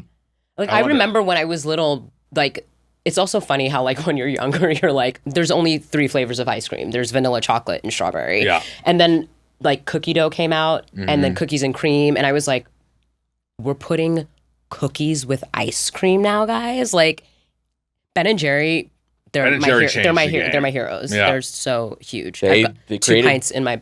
I'm the person chocolate chip cookie dough that's their invention. Yeah. I'm the person who buys cones and ice cream and makes myself cones at home. Like, wow. And my mom's like, that's so cute. You're like trying to save money. I'm like, no, this has nothing to do with money. This is all about convenience. Like, I want an ice cream cone and I don't want to leave my house to get it. I never realized how Doughboys coded you are. You ate a cookie before you came here. You make your own cones. Oh, God, no, I don't make my own. No, well, yeah, I guess, yeah. Yeah. But you were like, she rolls them out and makes them waffle. I was like, nah, bruh. No. I'm buying a 12-pack stacked. I can't keep ice cream in the house, but I envy you because I just like love ice cream. It's my favorite dessert, and I will. But that's why you just make a cone. Like, you have to like you make a cone, and it's like you can make as many scoops as you want because you're an adult and it's your life. Right. And so I usually do like 2 like flavors because we want fun. Man. Generally vanilla based. Like, I love a vanilla based ice cream, chocolate based if we're talking cake. Just wanted you to know that fact about me. I also gotta say this. You bring chocolate and vanilla into the colored tier that we were talking about earlier. No, well, it would just be brown and white.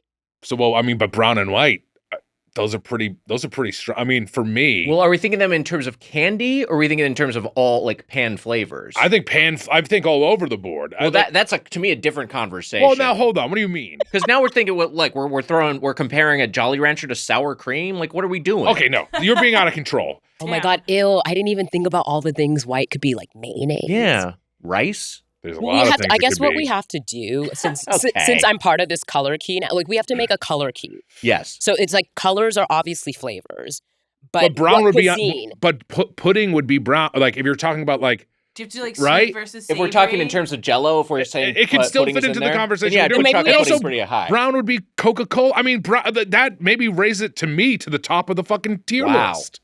Coffee. Coca-Cola. I don't drink I do Coca-Cola. like coffee. Oh my God. I only drink Cactus Cooler. Oh hell yeah! That boosts Jello all the way up. A Cactus Cooler. I orange? only drink oranges. Cactus Cooler and ginger ale, which is like so like stereotypically black of me, and I'm fine with that. I saw you sneak a Fanta earlier. Hello, orange soda all day long. Yeah. Like yes, Orange soda is great. The experience you had with sushi and oversaturation is what I did with Cactus Cooler when I was younger, because I was having a Cactus Cooler like every day, and then it reached a certain point. It's like, I'm just kind of having this. Like you had your quota for the lifetime. Yeah, exactly, and I'm just done. Orange soda shoots orange so up the list too. By the way, wait, say that again. Orange soda shoots the color orange so far up the list. Huge. Yeah. I feel like you'd have to do like a drinks category, a savory category.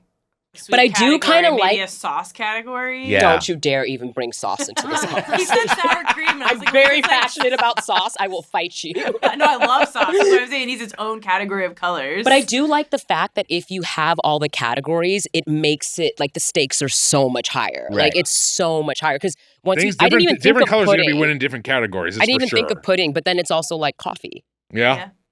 I'm such a chocolate dessert person. I love a chocolatey dessert. So that puts it pretty high for me. This will have to be a follow-up episode. We'll figure out a All right, name let's for talk it or about these something stupid like that. Italian Flavor sandwiches wheel. so Amelia doesn't get mad. What? What color is Ggiata? You know what? I would Ggiata's say red. red. That's a I would say red. red and You guys, beige. is this the first time you guys like agreed on? Ever In- in life? Hmm. Maybe. What did you say? Red. I think you're wrong. Okay, so Ggiata was founded in 2020. There's 6 locations, sandwiches and wraps, pretty simple menu, and it is takeout and delivery only. I had it for the first time during the pandemic. Vanessa, you've never had this. today was the first time. And Mitch, you've had this before? Frankenstein's a hunk now too. I'm just realizing. Yeah, there's a hot Frankenstein. There's a hot. You called me Igor earlier, and then that Santa's a hunk, and now Frankenstein is a hunk. Who's the hunk that's Santa? oh yeah. Well, Jacob Elordi Jacob is Elordi is- Frankenstein. I just but who's watched the, that. That was There's fun. so many hunks that are Santa. They cast all buff guys as Santa now. They're Yeah. all. Like as if J- Santa JK gives a shit about being rebranded. That's so what? J.K. Simmons was recently. he was buff Santa and- Oh yeah, and now they. Oh my Red God, the Travolta Capital One Right, commercial right. is so not it. Yeah. I don't know. Just every time I don't even know how to classify that one, but that is it's also infuriating. It's infuriating. It's so not. We didn't need that in 2025. Anyway. No. There's a lot of Santa is going all Santa. They're being very loose with the casting of Santa's Santa, in which his is- hot maxing era, Yeah. or does it look maxing? Looks era? maxing. You've had Ggiata before a few times? I've had Ggiata. I've had a Ggiata a few times. And back at the dais, first off, how would you feel like you'd fare in an apocalypse scenario? I think I would kill myself. You think you'd kill yourself? Yeah. Really? I think I would would. survive because I feel like I wouldn't want to be there, but like there's something in my instincts that are like, no, girl, you're gonna be there. But I don't think I'd want to be. But No, I don't think any of us would be like, Yeah. yeah. I would be like, yeah, I want to like fix the earth. It's like, no, just beam me up. But I think I would probably be like outside growing stuff or something. I also have like a little hydroponic garden in my office. Oh, really? Yeah, I have oregano and like. Oh, oregano, herbs. huh? Interesting. I'm growing. Like- it's not weed. I did think about growing weed in it. I was and actually thinking of putting weed in my emergency kit. if the vegetables, that's actually smart. such a great But it was. idea. It's not for me because like it's like imagine the world is done and you're high and there's no food. That sucks. That does suck. But I was thinking for bartering sake. Yeah, like that's I was like I'm gonna put a pack of cigarettes and some weed in my emergency Cigarettes would be kit so valuable. because I Or was just, like tobacco. right. I was like the way that people would be like take my whole Everything. cow. I'd be like we got milk, y'all. Like Yeah. for a cigarette. So yeah, there's that. But yeah, I've got like little. I thought cherry this through. I tomatoes. really am into I'm end of in. the world We could like grow apocalypse weed too shit. on our commune. Sure can. Maybe put That's some assuming that the seeds. sun is still out. That's true. It's Maybe put some nuclear seeds in winter. that I don't know. emergency Me and in Nick that just emergency standing kit. outside your guys' commune, not getting let in. I mean, women would take over. It would the world would Very end. It would be quickly. very quickly a matriarchy. Like Yeah. we'd be like, finally. Agreed. Yeah, it's about time. And I'd be like, "Go, ladies!" Yeah, you cheering would. you on. I'm an ally. His chain around his neck. He's like running. We're like, your chain's not long enough. Get back. Dun dun dun dun dun dun. dun. Emma, you'd never had Ggiata before. No, I've never had it before. And Amelia, you said, let's see if I have the quote here. I have a lot of thoughts about Ggiata. Yes, that's correct. You And- sing, man, I feel like a woman for the ladies when they took over? Yeah. Let's go, Shania, girls, is the next line.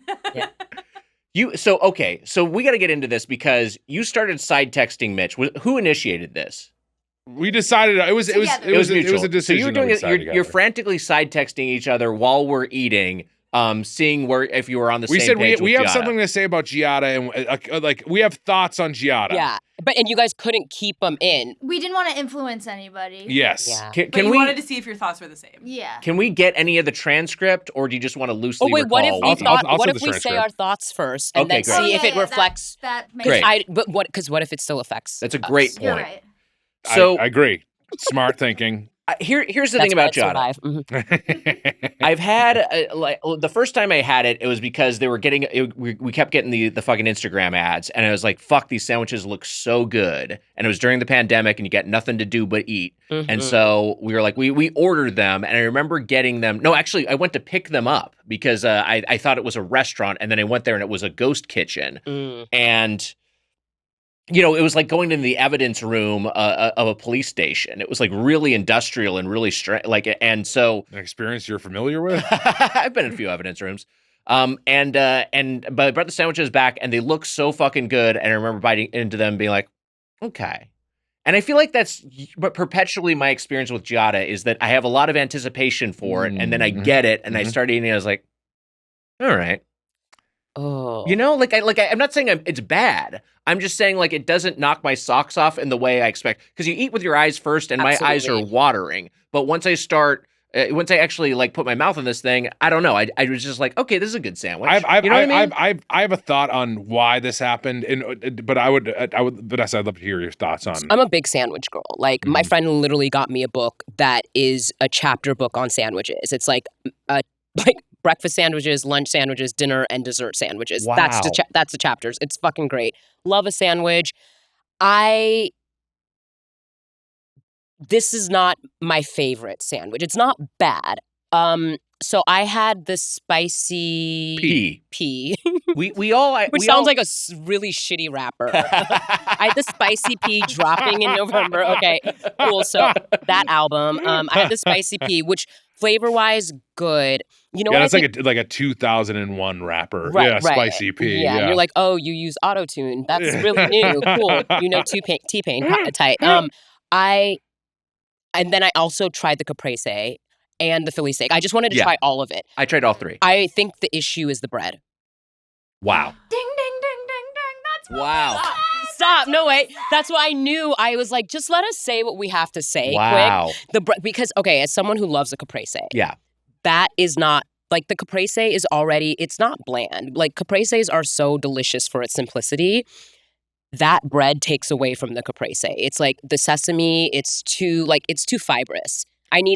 Here's the thing. I need like water. It's also a little hard to bite through. It's very. I found, my sandwich like splooted because I couldn't bite through the bread. But the issue is, I think that style of bread is very good, but it has to be crispier. Let's describe the bread because it's a lot of it's like a haven't had. braided roll. It's like a sesame braided roll that you want it to be actually crispier than it is, but it's kind of like spongy. It's a little bit spongy in a way. I think it's the like surface area. Like it needs to be like there needs to be more bread. Like since they're like tiny, it's like I don't know because it's like I'm thinking crispy. Like would crispy help it? I don't know. It's like you try to bite into it and it's almost as if it's stale. It has that. It needs that give. crisp. I think has it needs too much crisp. Give. Like Yeah, you have to like rip rip it apart with your teeth in order to separate it. Like I was struggling to cut through it with the knife, get through the bottom I'm piece. fine. I was sawing on the Like table. I think I'm okay with that. Like I'm okay with like a little like I'm like an animal texture type thing. But like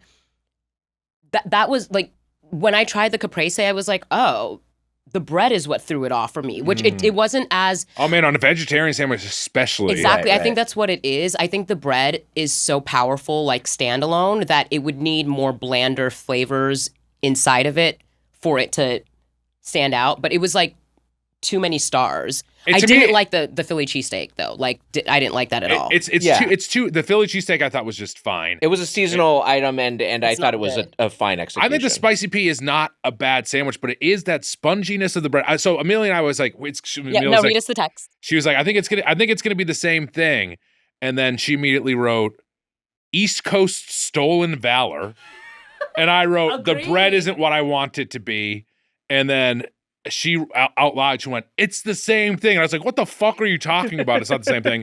No, because in my head I was like, if the bread isn't good, you can't market yourself as like an East Coast. So you go in, at least the Melrose Hill location, and it's she sent me pictures of the Sopranos pictures. Yeah. I like that. Yeah. So they're really going for that like Jersey deli vibe. Yeah, it's Jersey Deli. The founders, the trio founders. Carmelo Anthony on the Knicks. There's like a box set of that. It looks like Giants merchandise. I should just say that the three founders are from New Jersey. They're childhood friends from New Jersey. So they better get better bread then. I was like, but that doesn't mean that it's good. Like, I'm from New York, and I can't make a Philly cheesesteak. No, I'm just speaking to the stolen valor aspect of it. Like, they do have a Jersey connection. Also, it feels like Matu is doing like a big, and they do cheese. I haven't been to Matu, but it's a big popular cheesesteak place out here. They do the braided rolls. They do it, but everyone loves the braided rolls from Matu. I got to try it. It's too spongy. I think they need to be crispier. I followed up. I said, I texted, Weiger sucks. And then Amelia wrote, yes, in capital letters. I agree. No, I was talking about the bread. It just came at the same time as that. And if your bread isn't on par, you can't do East Coast stuff. I also want, like, there's certain sandwiches or meals that I feel like should feel like bar food or like comforty, even if they're on the healthier side. And that Philly cheesesteak felt too... It just didn't feel like rugged enough. Like, I need some oil dripping out. I want like the cheese to kind of like, there wasn't enough cheese. It was almost too boring of an attempt at it. It was just too like, in a way it felt too LA. Like, not too much fat, not too much calories, like just enough to feel like you had a Philly cheese. It's like Philly cheesesteak light. This is going to seem mean. It felt like a cafeteria we're doing a Philly cheesesteak special today. It didn't feel like, I'm like, you're supposed to be a good sandwich restaurant. And if you're going to put this Philly cheesesteak thing on the menu as a special, you should be blowing socks off. And this is the size of their sandwiches always, right? Because I think what the issue is for me is the width. Like, I think a little bit more width that would also, like, you guys want, like, I think the bread would be a little bit easier to deal with. When you're saying width, do you mean like top to bottom? No, I mean like horizontal. Got it, like, got it. I think it was, like, I think I need more, because when I opened up the Philly cheesesteak, I was like, okay, there's like a square inch of steak and like a dollop of cheese. Like, generally you can't even find even find the steak in there because it's so cheesy and there's like onions and like. The arancini was bomb though. The arancini, I don't think this place is bad. I don't think it's bad. I don't think any of us are saying it's bad. I think we're saying that it inflates your expectations because of the marketing and because of it kind of having a little bit level of prestige and a little bit of a higher price point. You think like, oh wow, I'm getting a really good sandwich here in LA. Can I say the last text? Yeah. He does suck though. It's okay. You can say it. I won't tell him that you said it. Did I respond to that? No. Okay. The Philly, the one thing I liked about the Philly cheesesteak, which was fine, was the garlic aioli, but it tasted like, which I thought was nice, but it tasted like what it is, which is an LTO from a place that doesn't do cheesesteaks, and usually the best cheesesteaks are from places that specialize in it. The spicy pea, which I like, to your point, just needs a little bit more of that cutlet in there. Like the cutlet feels a little paltry. It's a chicken cutlet. I thought because they double up the cutlet, so I don't know. I was okay with that. I feel like I had a big chunk that was just bread, and by the end of it, I was just taking the cutlet out. Yeah. But anyway, chicken cutlet, spicy vodka sauce, which I do like because I'm a bit of a heat seeker. Fresh mozzarella, grated Romano, basil pesto. It's not spicy at all. I'm like, okay, sir. All right. Okay. Cute. They call it a charred bread. Their language is charred. Their bread is charred, which I don't think it's particularly charred. No, charred. That's what they call it. No, because charred to me, and I'm not even like a connoisseur like that. That makes me think smoky. Like, Yeah. And also a step past toasted, and I didn't think that was even toasted. It needs to be more toast. The bread needs to be crispier, and not only that, it's more of an issue. It not only if you toasted that bread, it still wouldn't do what I wanted it would, because it needs to be soft on the inside, and then the outside needs to have a little crisp to it, and that just is not what it is. Mine was pretty crispy on the outside. It was just too rough. Like I couldn't. I need a crunch. It was almost stale. yeah, when you feel like you're gonna like the top of like the roof of your mouth is about to be raw as hell, like that's an issue. Yeah. I wanted more. I wanted more of a, and I was getting more of like eating a sponge. I think you're saying the same thing. Yeah, because it had the hard texture of something that had been crisped up or charred or toasted, but it wasn't quite charred like toasted enough where you got that good crunch. You just got like a little bit of a tough first bite, and then you were kind of chewing through the dense fibers of it. You're probably right. And my question is like, I've never eaten here in person at Ggiata. And you can't, Mitch. No one has eaten in person at Ggiata. They're not just not letting you go. You can eat there in person. Really? The Melrose Hill one, I think. There's a location in the back, and they have tables. Oh, but it seems very much like a takeout. I do place. think that's the only one that has seating, though. I think most the of them Highland are Park takeout. one has a couple tables and Oh, okay. chairs. But it seems like a takeout. It's oriented place. towards takeout and delivery. Yeah. I mean, look. That being said, the arancini were good. The eggplant fries I thought were good. That's the thing is everything was like seasoned. Well, like it was flavorful, but I think that maybe the bread, like, because you know what I'm thinking of, like when I'm thinking of sandwiches, that I'm like, oh, I'm thinking of Il Tremzino. Like you can't. Do you guys have you guys had the the paninis at Il Trem? I have not. I have. Yes, good. You know what you got to take him to do that. Yeah, I'll take someone. We'll go for content. Yeah, I was all like, right, you all right, there we go. I was like, we'll this is content. a sandwich where like I will order like 3 and eat 1/2 of each one at night, and then just be like, I can't move. Yeah, so good.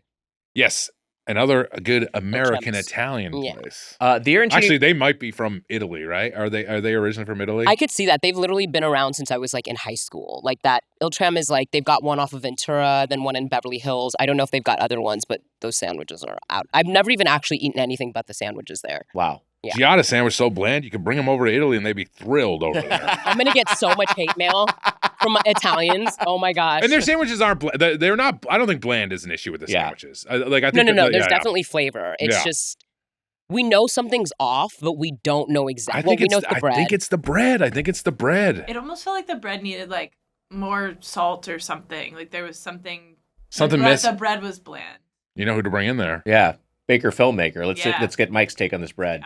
Emma's boyfriend and our videographer. Yes, Mike Dorfman is a great bread maker, and they could use the help. I'll take the rest of my sandwich home and make him try. Yeah, it and then can we get an update? Give me some bread now. Can you guys? Yes. Can you email me? I want to know what's. It's like, I know this is like my one hurrah, but I want to know what happens. Oh no, I'll Mike, update you. Here, put in between my fingers. Put your thoughts on the bread right here, please. Mike, don't do that. Instead, put canceled. Fuck, I'm holding it. No, but yeah, put it canceled over Jemmy. Don't do it. You can feel free to add your thoughts, append your thoughts, Mike, or like put them in a little pop-up video thing if you like. Ooh, a little Doughboys pop-up video. Might be fun, like a little Mike pop in. That's. We're towards the end of this podcast. Clearly, I'm just like cool. Maybe one day I'll meet Mike. He's great. I'm like Mike sent to bread and he's gonna do a pop-up thing. I don't cool. Do you remember how music videos when pop-up video came around? They were still huge at that point. It wasn't the beginning of the end for music videos or media. The arancini were good, and you picked up on something, Mitch, that you didn't know, but they have white wine in them. The risotto balls have like a little hint of a wine aftertaste. You did. Okay, this palate never lets me down. That's so funny. Yeah, I did. I tasted a little bit of alcohol. Yeah, that was good. I did eat 2 of those. And then the eggplant fries I thought were fine. I thought they were good. Yeah. I thought it was tasty. They were tasty. You know, everything here, I genuinely think if the bread was different, I think this is like a 5-star, like a 5-fork restaurant. Okay, I know it's the mistake you make all the time. He did it. You got him. He said star instead. I know you do it Ladies all and the gentlemen, time. we got him. It would be a 5-4. It's I'm canceled. Yeah, you canceled because you said stars instead of forks. This isn't fucking Letterboxd, okay? 5-4. I think could be a 5-fork restaurant. If that bread was better, I think it's. Ooh, I don't think just fixing the bread. I don't think if you give this place elite bread, I still don't think it's quite a 5-forker. I think it could be like a 4-forker. But I mean, Ooh, so you're going sub 4 forks. Well, I don't know. I mean, I'm just thinking. I'm not telling what my actual fork score is going to be, but like, hey, well, guess what?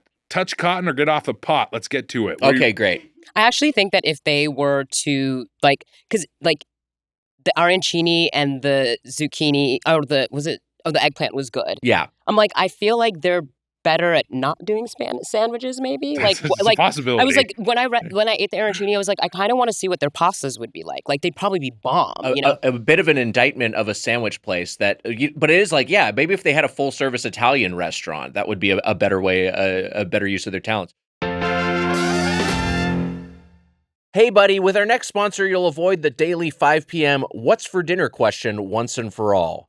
This podcast is sponsored by Tovala. Tovala is a smart meal delivery service, fresh meals, and a smart oven that does the cooking for you. Wow. Tovala makes it so easy. You just scan the meal's QR code, pop it in the oven, and it cooks everything perfectly. Steams, bakes, broils automatically, no guesswork needed. You can save up to $300 on the Tovala Smart Oven when you order meals 6+ times by heading to tovala.com/doughboys using our code Doughboys for a limited time. Tovala's meals are chef-crafted and taste just like homemade meals you'd make yourself, just without all the headache. Plus, all of Tovala's meals are made with real, fresh ingredients. Mitch, we love Tovala. It's true, Wags. You know what? I go home, I scan the QR code, I throw my meal in the oven, and it does all the work.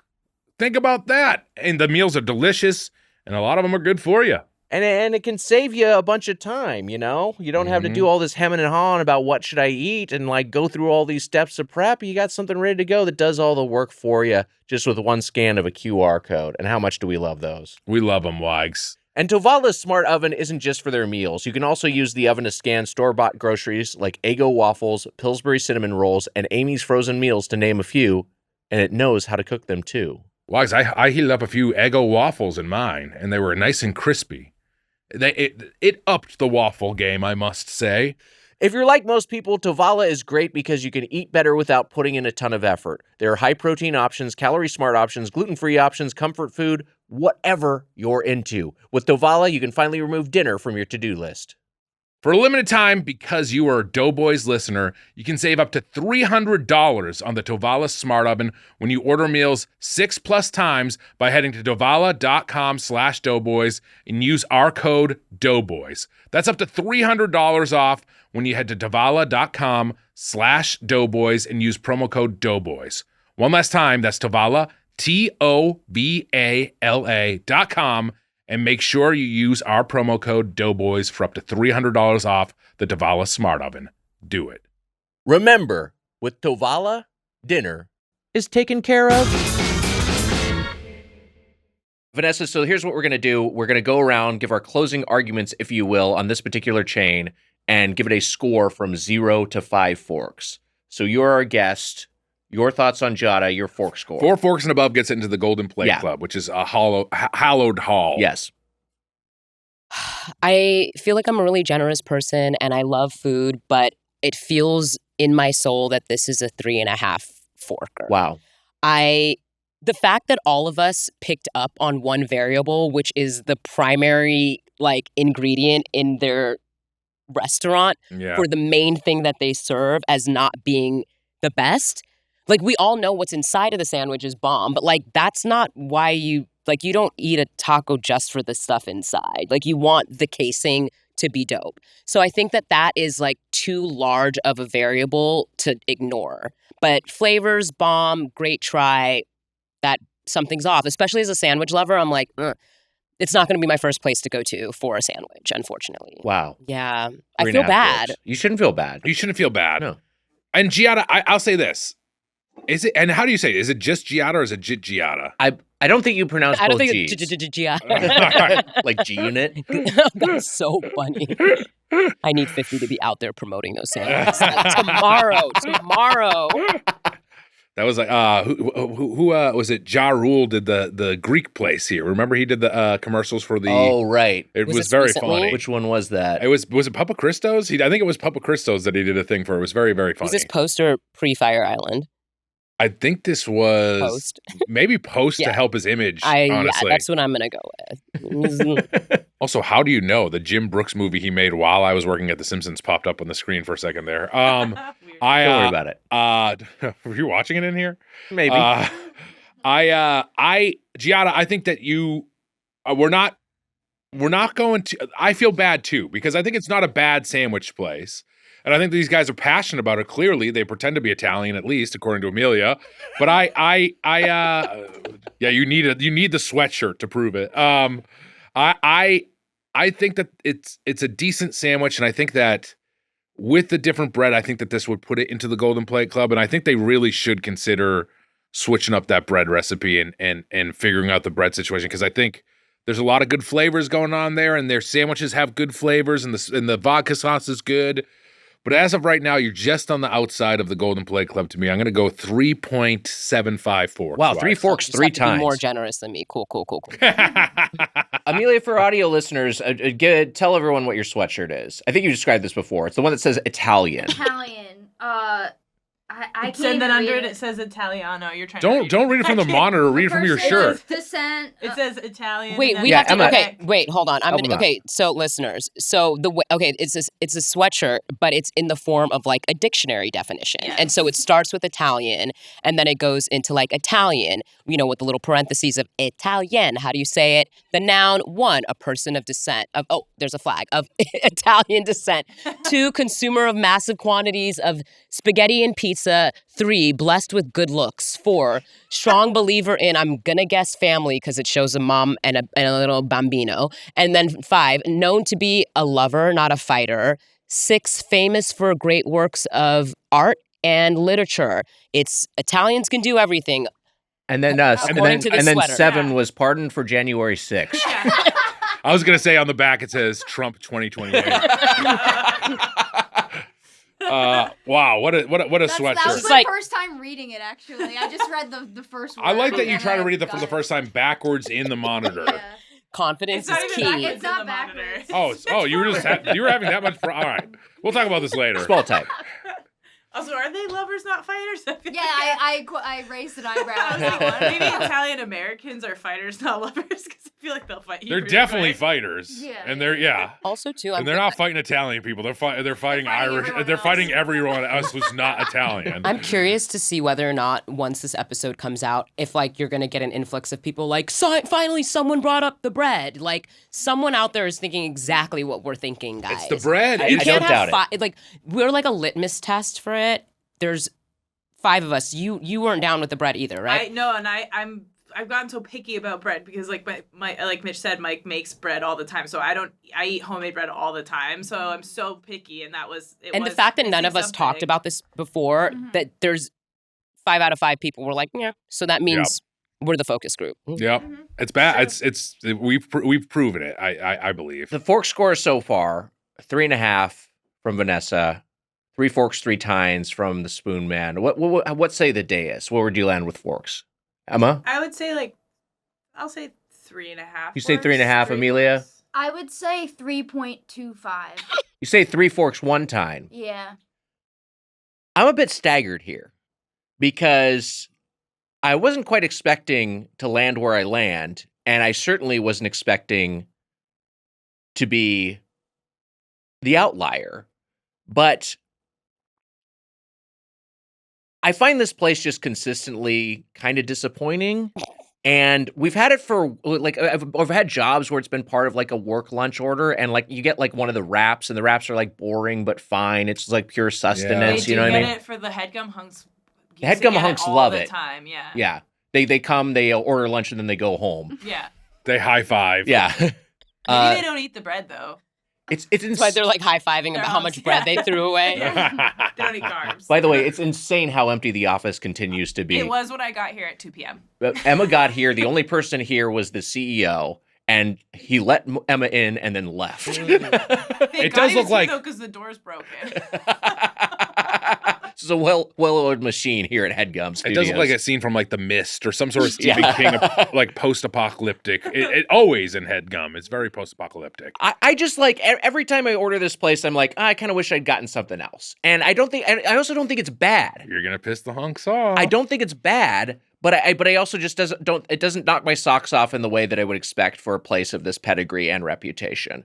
The rainbow cookies were fine. I don't really like these sort of almond flavored cookies. But that's the same thing we said. We don't like the almond flavor. I hate almond essence. Wow. Hate it. Yeah. I don't know why it's a thing. I don't know who came up with it. Like, do you remember when you would get Jordan almonds? Like, any party that had Jordan almonds when I was little, I was like, I hate them forever. Right. I don't see the point. Like, I want sweet, like either processed, like white sugar sweet, cane sugar, chocolate, whatever essence that you just squeezed out of this fibrous nut and you're trying to make me eat as dessert is just not, I'm not buying it. I just feel like you're trying to fuck with me. What is the cookie? Almond extract? Yes, right. Yeah. No, yeah. I'm not a huge almond. And Yeah, me neither. Not a big fan. I like almonds, but I don't feel like if you were to like squeeze almond, juice out of an almond, it would taste like that. Yeah. It's like another artificial flavor that they made up. Yeah. It's very sciencey.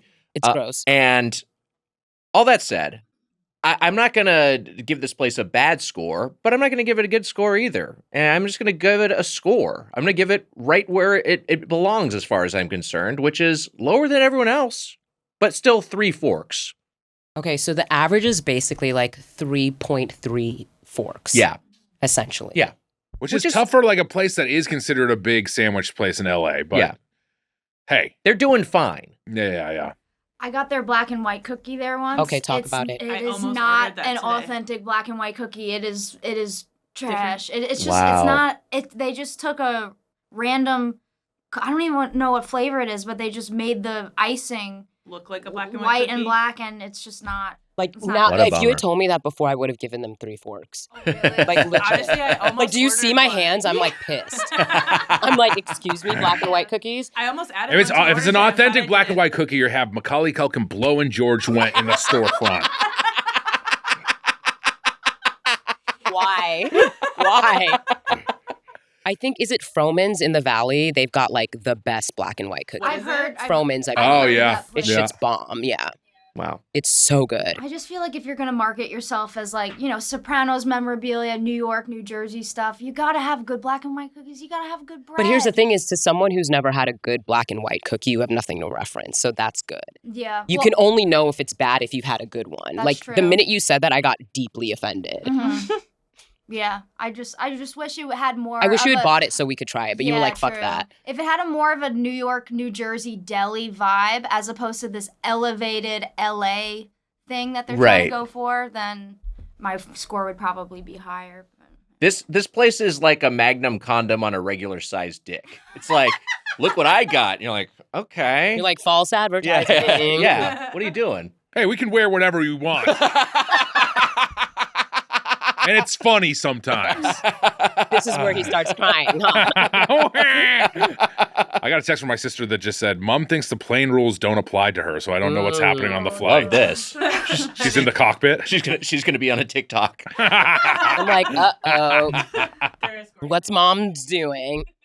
Hey, that was a review of Ggiata. It's time for a segment. It's the return of Serving USA. Oh, God.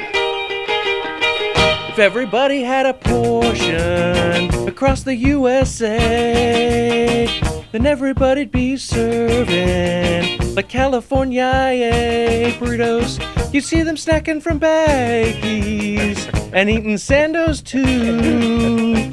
A bushel tomatoes. Serving USA. Deep fried, pan fried USA.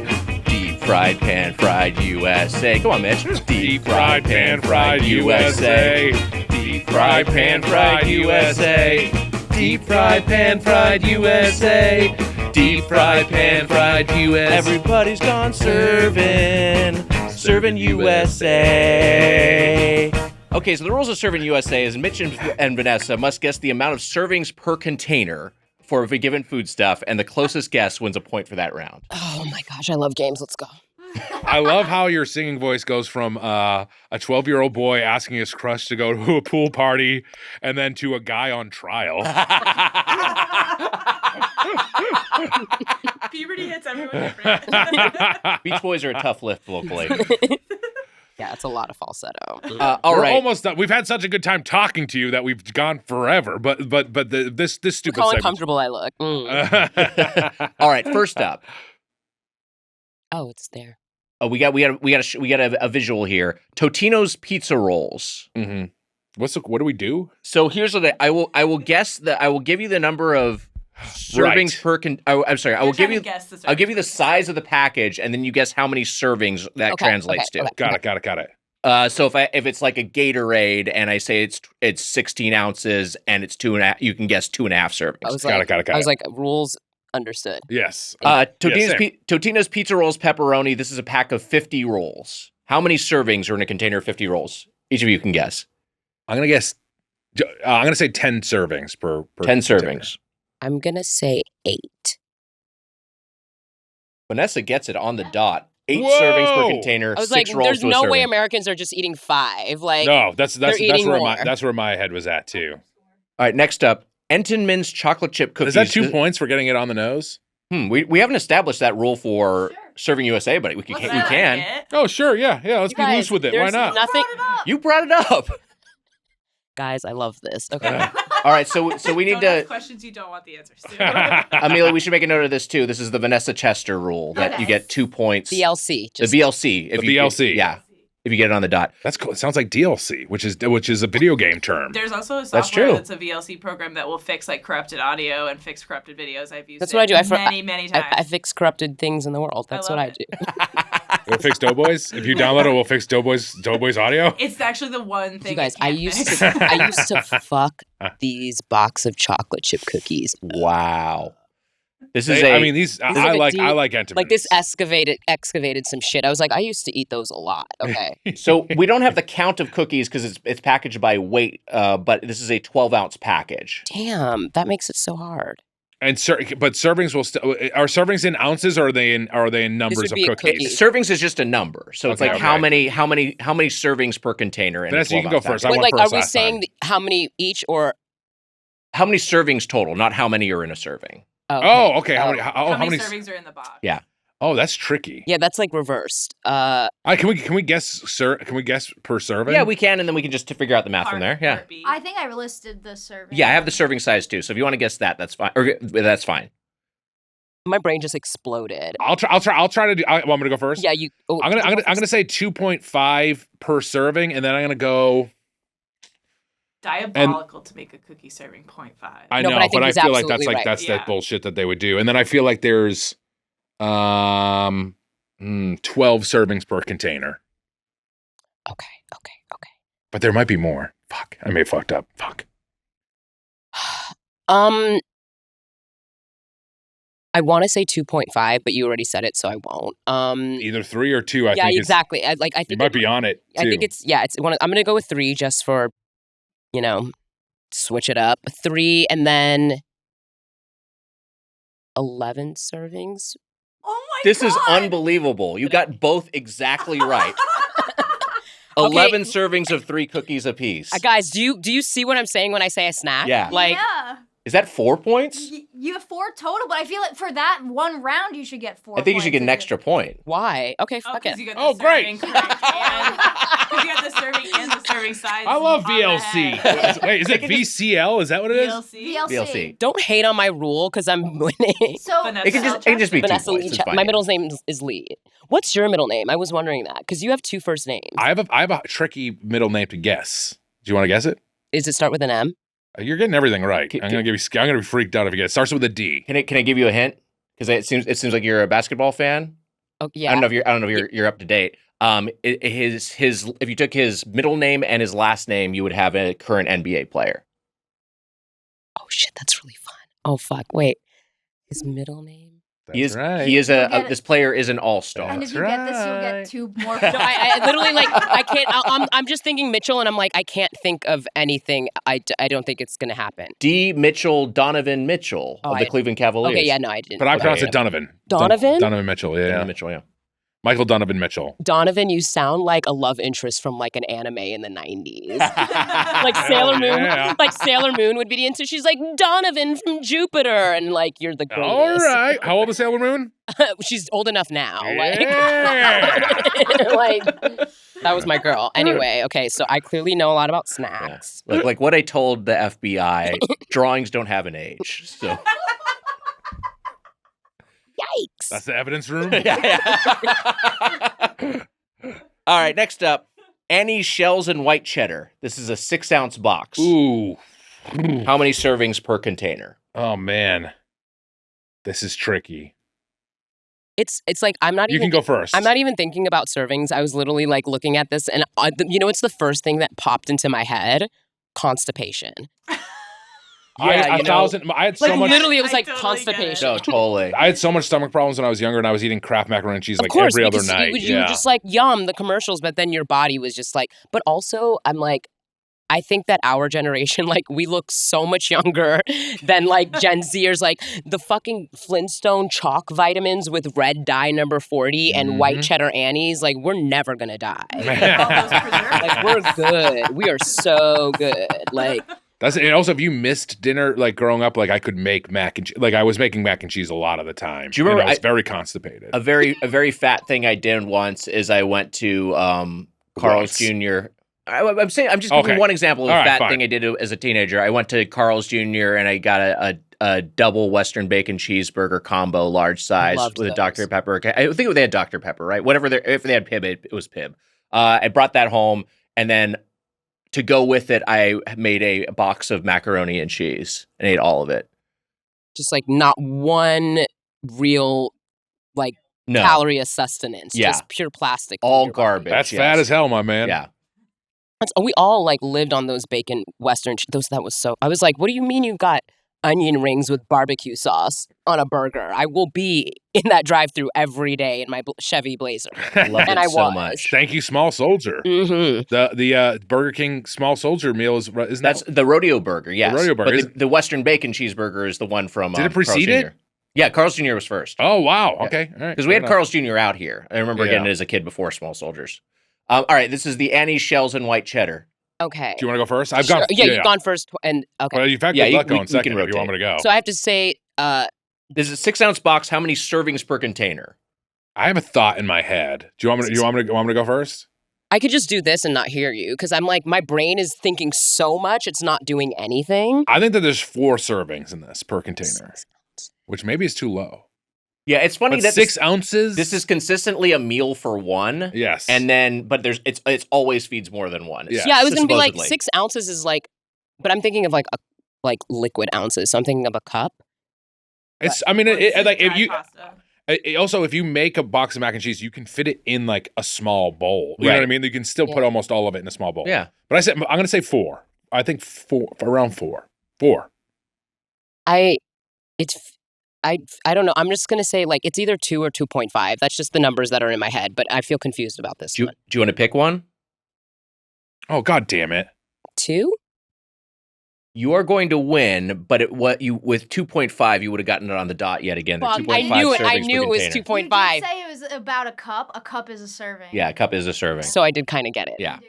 Is this a new talent that I think so. I literally was going to say 2.5 and it was like, no, they're going to think this is rigged. the listeners will. I love the VLC. Next up. Might as well add one last cry to the episode.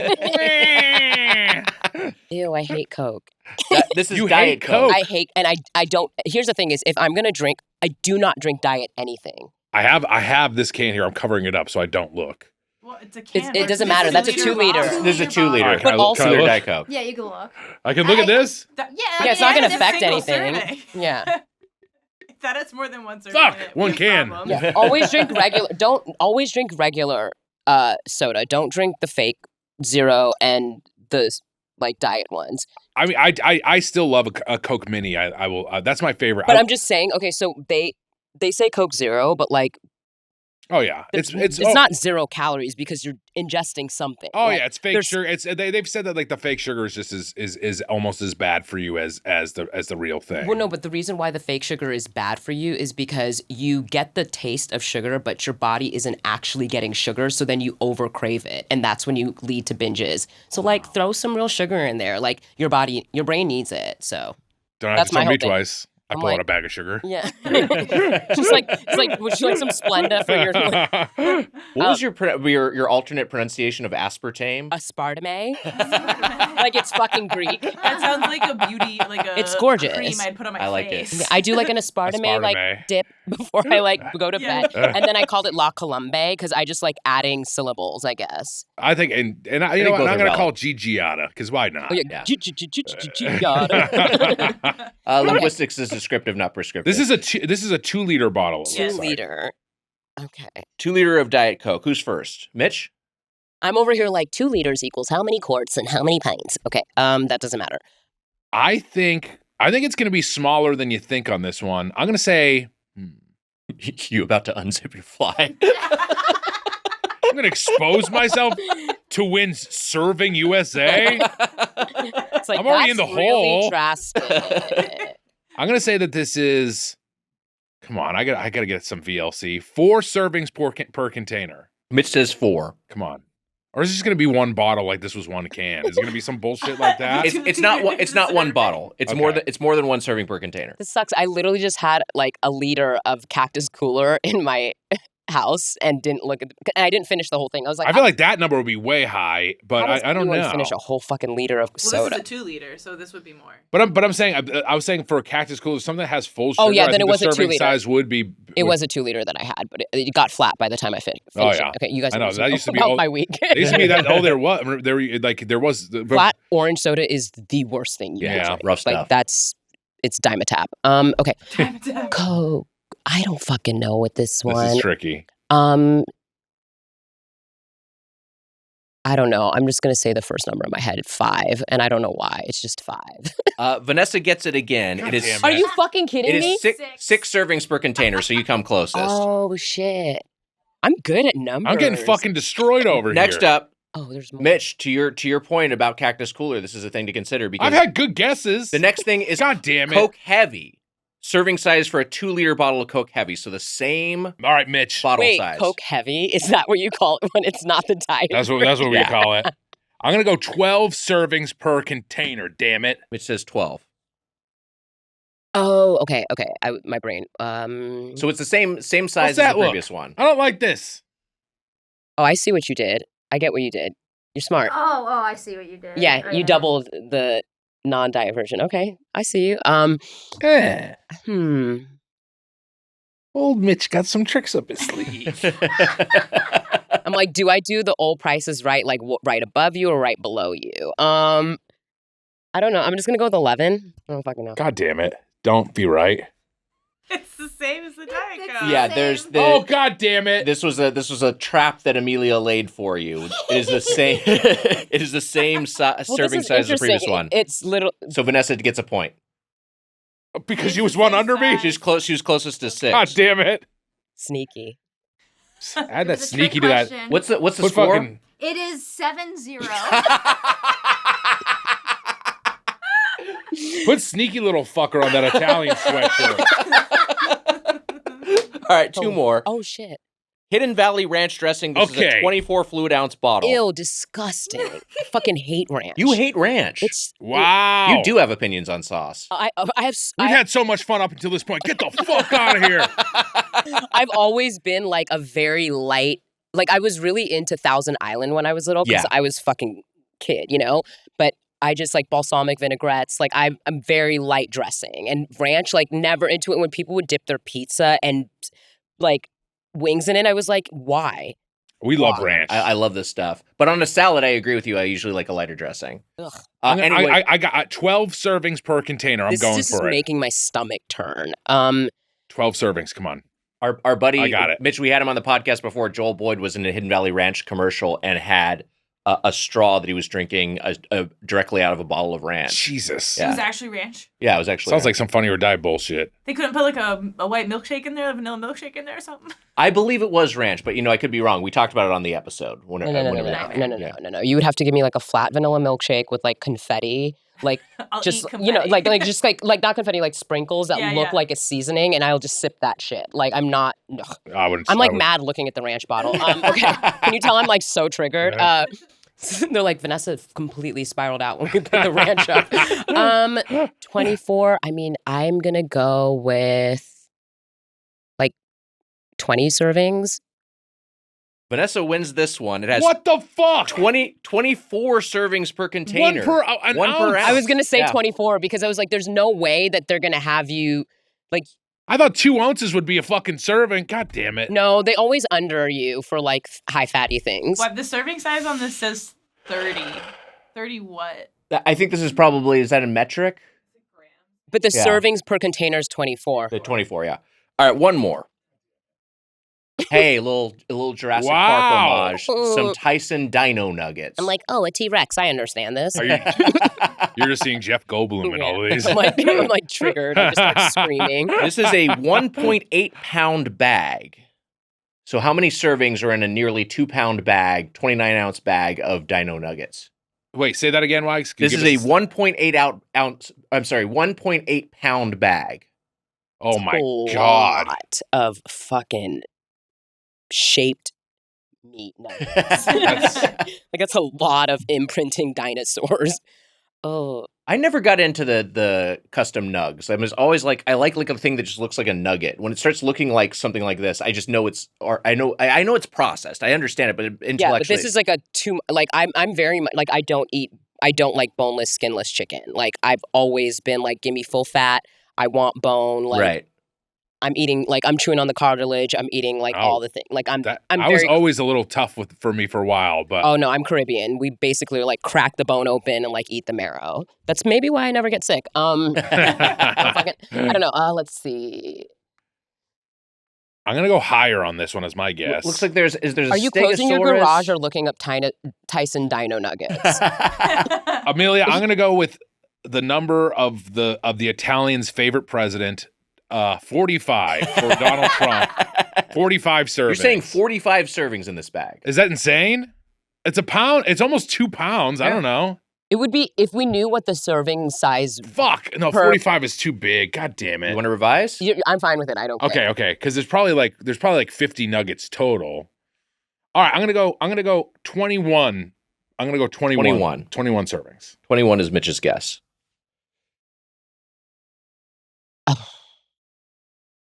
I'm trying to. Is it just a Stegosaurus and a T-Rex, or is there another? There's a Triceratops. There's a Triceratops in there. Okay. I'm gonna go with 18 because I don't know what else to do. Vanessa again is closest. It's a clean sweep. What the fuck? 9-0. 9 servings. Nine servings is wild. Yeah. Well. Four. Oh, it's not. It's because the bag is not as big as we thought. Yeah. It's because I guess a nugget is denser. Maybe a frozen nugget is denser and heavier than we would have anticipated. It's also only 4 pieces. I just also was thinking 2 pounds, like it was like a shopping bag. I'm also assuming that they're doing serving size based on who's normally eating this, it's which kids. is children. Yeah. Oh, that's like a good 4 variable. Is obviously not an adult serving size. Right. What a performance by our guest. You kicked my ass. I'm usually pretty good at the games. You got me. Met your match. You got me. This is the. I'm a snacker. This is you were the Kate Berlant of Jingle All the Way. Kate Berlant and Jingle All the Way. You're the Kate Berlant of Serving USA. Thank you. Kate Berlant swept that game. Famously got a number of them on the dot. So there you go. And we have a VLC rule to show for it. That's so much fun. Just like a restaurant via feedback, let's open the feedback. Today's email is from Mia from Connecticut. Mia writes, "Are donuts a breakfast food? I personally think of them as more a sweet treat dessert adjacent than exclusively breakfast. Got into this debate at my gym, and I know who could settle it. Homer Simpson. But I don't have his email address, so feedback it is. Are donuts a breakfast food? I say yes, but you can eat breakfast anytime. You used to be able to tweet at Homer Simpson. You could have asked him this question. I was writing responses at one point. Selman set it up. I don't know if he still exists on X, the Everything app. You were managing Homer's social media account? When Selman first opened it, I was like, "Oh, it's me." I think I did do something like that. That's really funny. Well, okay. I don't think donuts are a breakfast food. I think that donuts are a breakfast dessert. Breakfast dessert. You eat your bagel and then you have a donut. Wow. Yeah, it's like an accessory. It's like a purse for breakfast. I don't think it should stand alone. I'm not eating a donut on its own for a breakfast. Nope, Never. Neither am I. It's a bad full breakfast, but I do think it's a breakfast food. I think it's in the breakfast category. Yeah, it's a breakfast dessert. I think that Americans have made it a breakfast food, but I'm someone who loves sugar, baked goods, donuts. Like I fucking love that stuff. I don't want to start my day with that. Like, I'm going to crash. I will have a donut for breakfast, but it has to be after something real. Like, I need actual sustenance. I'm the same way with dessert. Like, I need a real meal, and then I will eat 90 pieces of cake. Right. But I don't want the cake first. I'm with you on this. And I'll say this. You know what? We have all the rules for 18 and over. How about, relax. How about 18 and under, you can consider a donut a breakfast food, but 18 and over is no longer. I don't know if you've ever been around a child who had a donut, but that is the worst way to start. Yeah, it is a bad way to start the day. But I'm saying like they eat Pop-Tarts for breakfast. They still can do that sort of thing. I guess it's worse for them to do it. Yeah, too. Yeah. From a metabolism standpoint, I get what you're saying, but probably bad for growth and behavior and what have you. Amelia, you famously care about the first bite you take every day. Yeah. Would your first bite ever be a donut? Never. Wow. Never. Would it be anything sweet? Never anything sweet. Wow. What is it normally? Eggs. Eggplant parm? I mean, sometimes I'd take that over a donut. Eggs usually. Yes, eggs. You say eggs. It's gotta be eggs. So do you think donuts are a breakfast food in general? No. You'd say no, Emma? I also say no. I literally don't think I've had a donut before nighttime in so long. If I get donuts, it's like my dessert. It's my sweet treat at the end of the day. What do you guys think of it as a breakfast dessert? I don't. Maybe. Yeah, because then it's not your first bite if it's the dessert of your. You got an egg sandwich and you're like, I got a little donut. Is a little. I got some munchkins. Here's the thing with like breakfast. Like, I'm that person who's like throwing syrup on my bacon and my sausages. So I'm getting that sweet that I need. Like, I want that type of sweet. Like, a little bit of like, syrup on my savory, like sausage bacon moment. I don't want like pastry sweet. Well, how about waffles and pancakes? They count as breakfast? Those are breakfast. Absolutely. Like, I think I would buy a donut with dessert. I think I would buy a donut with breakfast, but I would maybe like put it in my bag and have it as save a snack throughout the day or later. I wouldn't eat it with my breakfast. The way I used to eat a donut was I get a chocolate frosted donut from Dunkin' Donuts and I would get an egg sandwich. And I'd eat the egg sandwich and then I would eat the chocolate frosted. I don't. So you were having a breakfast dessert. I was having a breakfast dessert. I would do it at the end. You still you've established with just that little anecdote that even when you bought both, the primary breakfast was the non-sweet thing. Like, yes, or a bagel. Like I need one of those first, and then like a couple munchkins are fun to have at the end of the donut meal. holes don't. Oh my god, you're having a good time. But I'm not going to just do those as the breakfast. Donut food. Friend, they'll give you like 14. Maybe it's just because I was going there so much. They just would give me 14 donut holes, and I'd be I'm going to finish 7 of these before I even get back to my house because I would walk there as a way to be like, well, this justifies you buying your own dozen for the party you're not going to bring them to. But those, like, they're little maple glazed donut guys. They're so good. Oh my God. Me and Susser and Jack Allison used to walk by Donut Friend every day and make jokes about going in there. Now I want a donut and an ice cream cone. But I can make that happen. Yeah. Here's what we're going to do. We're going to poll this. We're going to take this to the people. So everyone out there is a Doughboys listener. Make your voice heard. We're going to put a poll out for are donuts breakfast food, dessert, or breakfast dessert? Those are your options. We'll see what wins, and we will inform the populace. I do like breakfast dessert as a new category. It's kind of fun. We'll let those 7 votes decide. I do like breakfast dessert. It's a breakfast dessert. Because I would do like pre-lunch or like pre-dinner when it's like I need something to eat before the real thing. So breakfast dessert gives me like a post-meal, which I like. I'm going to be honest with you. I probably eat them more as a breakfast dessert than I do eat them at night. You know what I mean? Like I'd rather have a donut at like after breakfast or in the afternoon even after lunch than I would. When the sun goes down, the amount of sugar that I can pack away is unreal. Here's just one counter argument. Okay. Donut shops open early. Ice cream parlors open later. So, like, if it was a dessert, wouldn't donut shops open at like noon? What was that place in Toronto that that you were talking about that I didn't get to go to and I was mad. It was like donut cones. Oh, fuck. Those were so fucking But good. that sounds like your perfect thing right now. Like a cone it's like made out of donut. Oh, man, I would love a and then they donut put cone the ice right cream now. in it. It sounds perfect. It was so, I got to figure out what it was. It was so fucking good. I'm imagining one of those like long donuts that's just like in a spiral and then ice cream inside of it. It was almost like a churro. Eva's original chimney cone. Original chimney cones. It was like almost churro-ish. It was great. It's like when they came up with like the sushi Ritos. Oh, yes. yeah. Which almost seemed gross to me. It just seems like a lot. Too much like Unga Pachka to me. So yeah, you have some action items out there. We are going to vote in the poll, breakfast, dessert, or breakfast, dessert, and we're going to track down Vanessa's Shawnee ad. And also, we're going to make a poll of who you're going to vote for in 2028. We are. It's going to be Trump, Biden, or Trump. Oh God! Like I the got 3 choices. It's gonna be like cryo Biden by then, probably. Oh good God! Why did I say that out loud in my head? I was having this conversation the other day that I was like, they say that some people who are alive now might live forever, and I was saying how depressing it will be if it's like Trump versus Hillary, like 4 or whatever, and they're in new fucking bodies. It just might happen. That's like a Simpsons Halloween episode. It's like the year 2100, and it's like just Trump's head. Yeah. In that little like thing, and he's like, "I'm never leaving." God, that would fucking and we're growing suck. weed somewhere Like Futurama outside Nixon. the walls. They're like, the world ended. We're like, no, we just decided to not be a part of it anymore. we We just tapped went out. away. If you have a question or comment about the world of chain restaurants, email us at feedback@birdfuck.com. Leave us a voicemail at 830-GO-DOE. Sorry. Our producer is Emma Erdbrink. Our associate producer is Milo Marino. Our video editor, Mike Dorfman.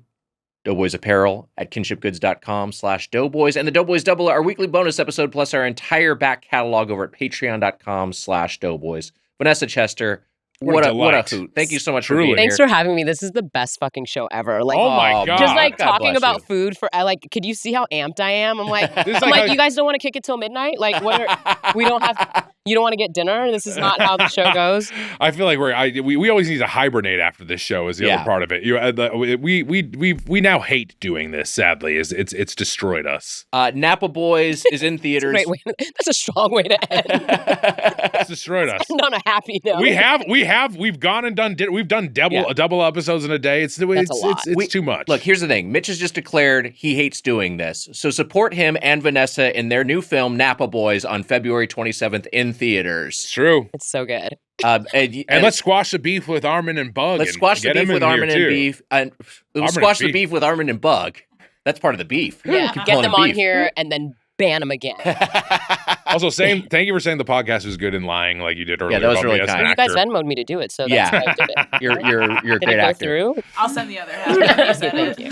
Do you have anything else you'd like to plug? Or I don't think I'm allowed to yet, but I'm working, so that's great. Hell yeah. Oh, I do have Instagram. That's probably, you guys are like, come on, Vanessa, plug your stuff. Vanessa L. Chester on Instagram. That's it. there you go. That's it. Such a great actor. You're great in the movie, and also you're just a blast to talk to. I'm very excited for people to see the movie and see you in it, and I think they're gonna love it. Well, thank you for having me. You did mention when we were at TIFF, you were like, I have this podcast, and it's about like chain restaurants, and we were like eating all the bar food, and I was like, yes, please. And I thought he forgot. And I was like, I wonder if I could like be like, hey, can I be on that food thing? And then I got the email. You're the first member of the Napa Boys to be on Doughboys. Like Steven Spielberg promising you a role, Mitch delivered. Absolutely. And this was way bigger than that. Far more fruitful. Napa Boys, February 27th. That'll do it for this episode of Doughboys. Until next time, for the Spoon Man, Mike Mitchell, I'm Tiger Wire. Happy eating! See ya. That was a HeadGum podcast.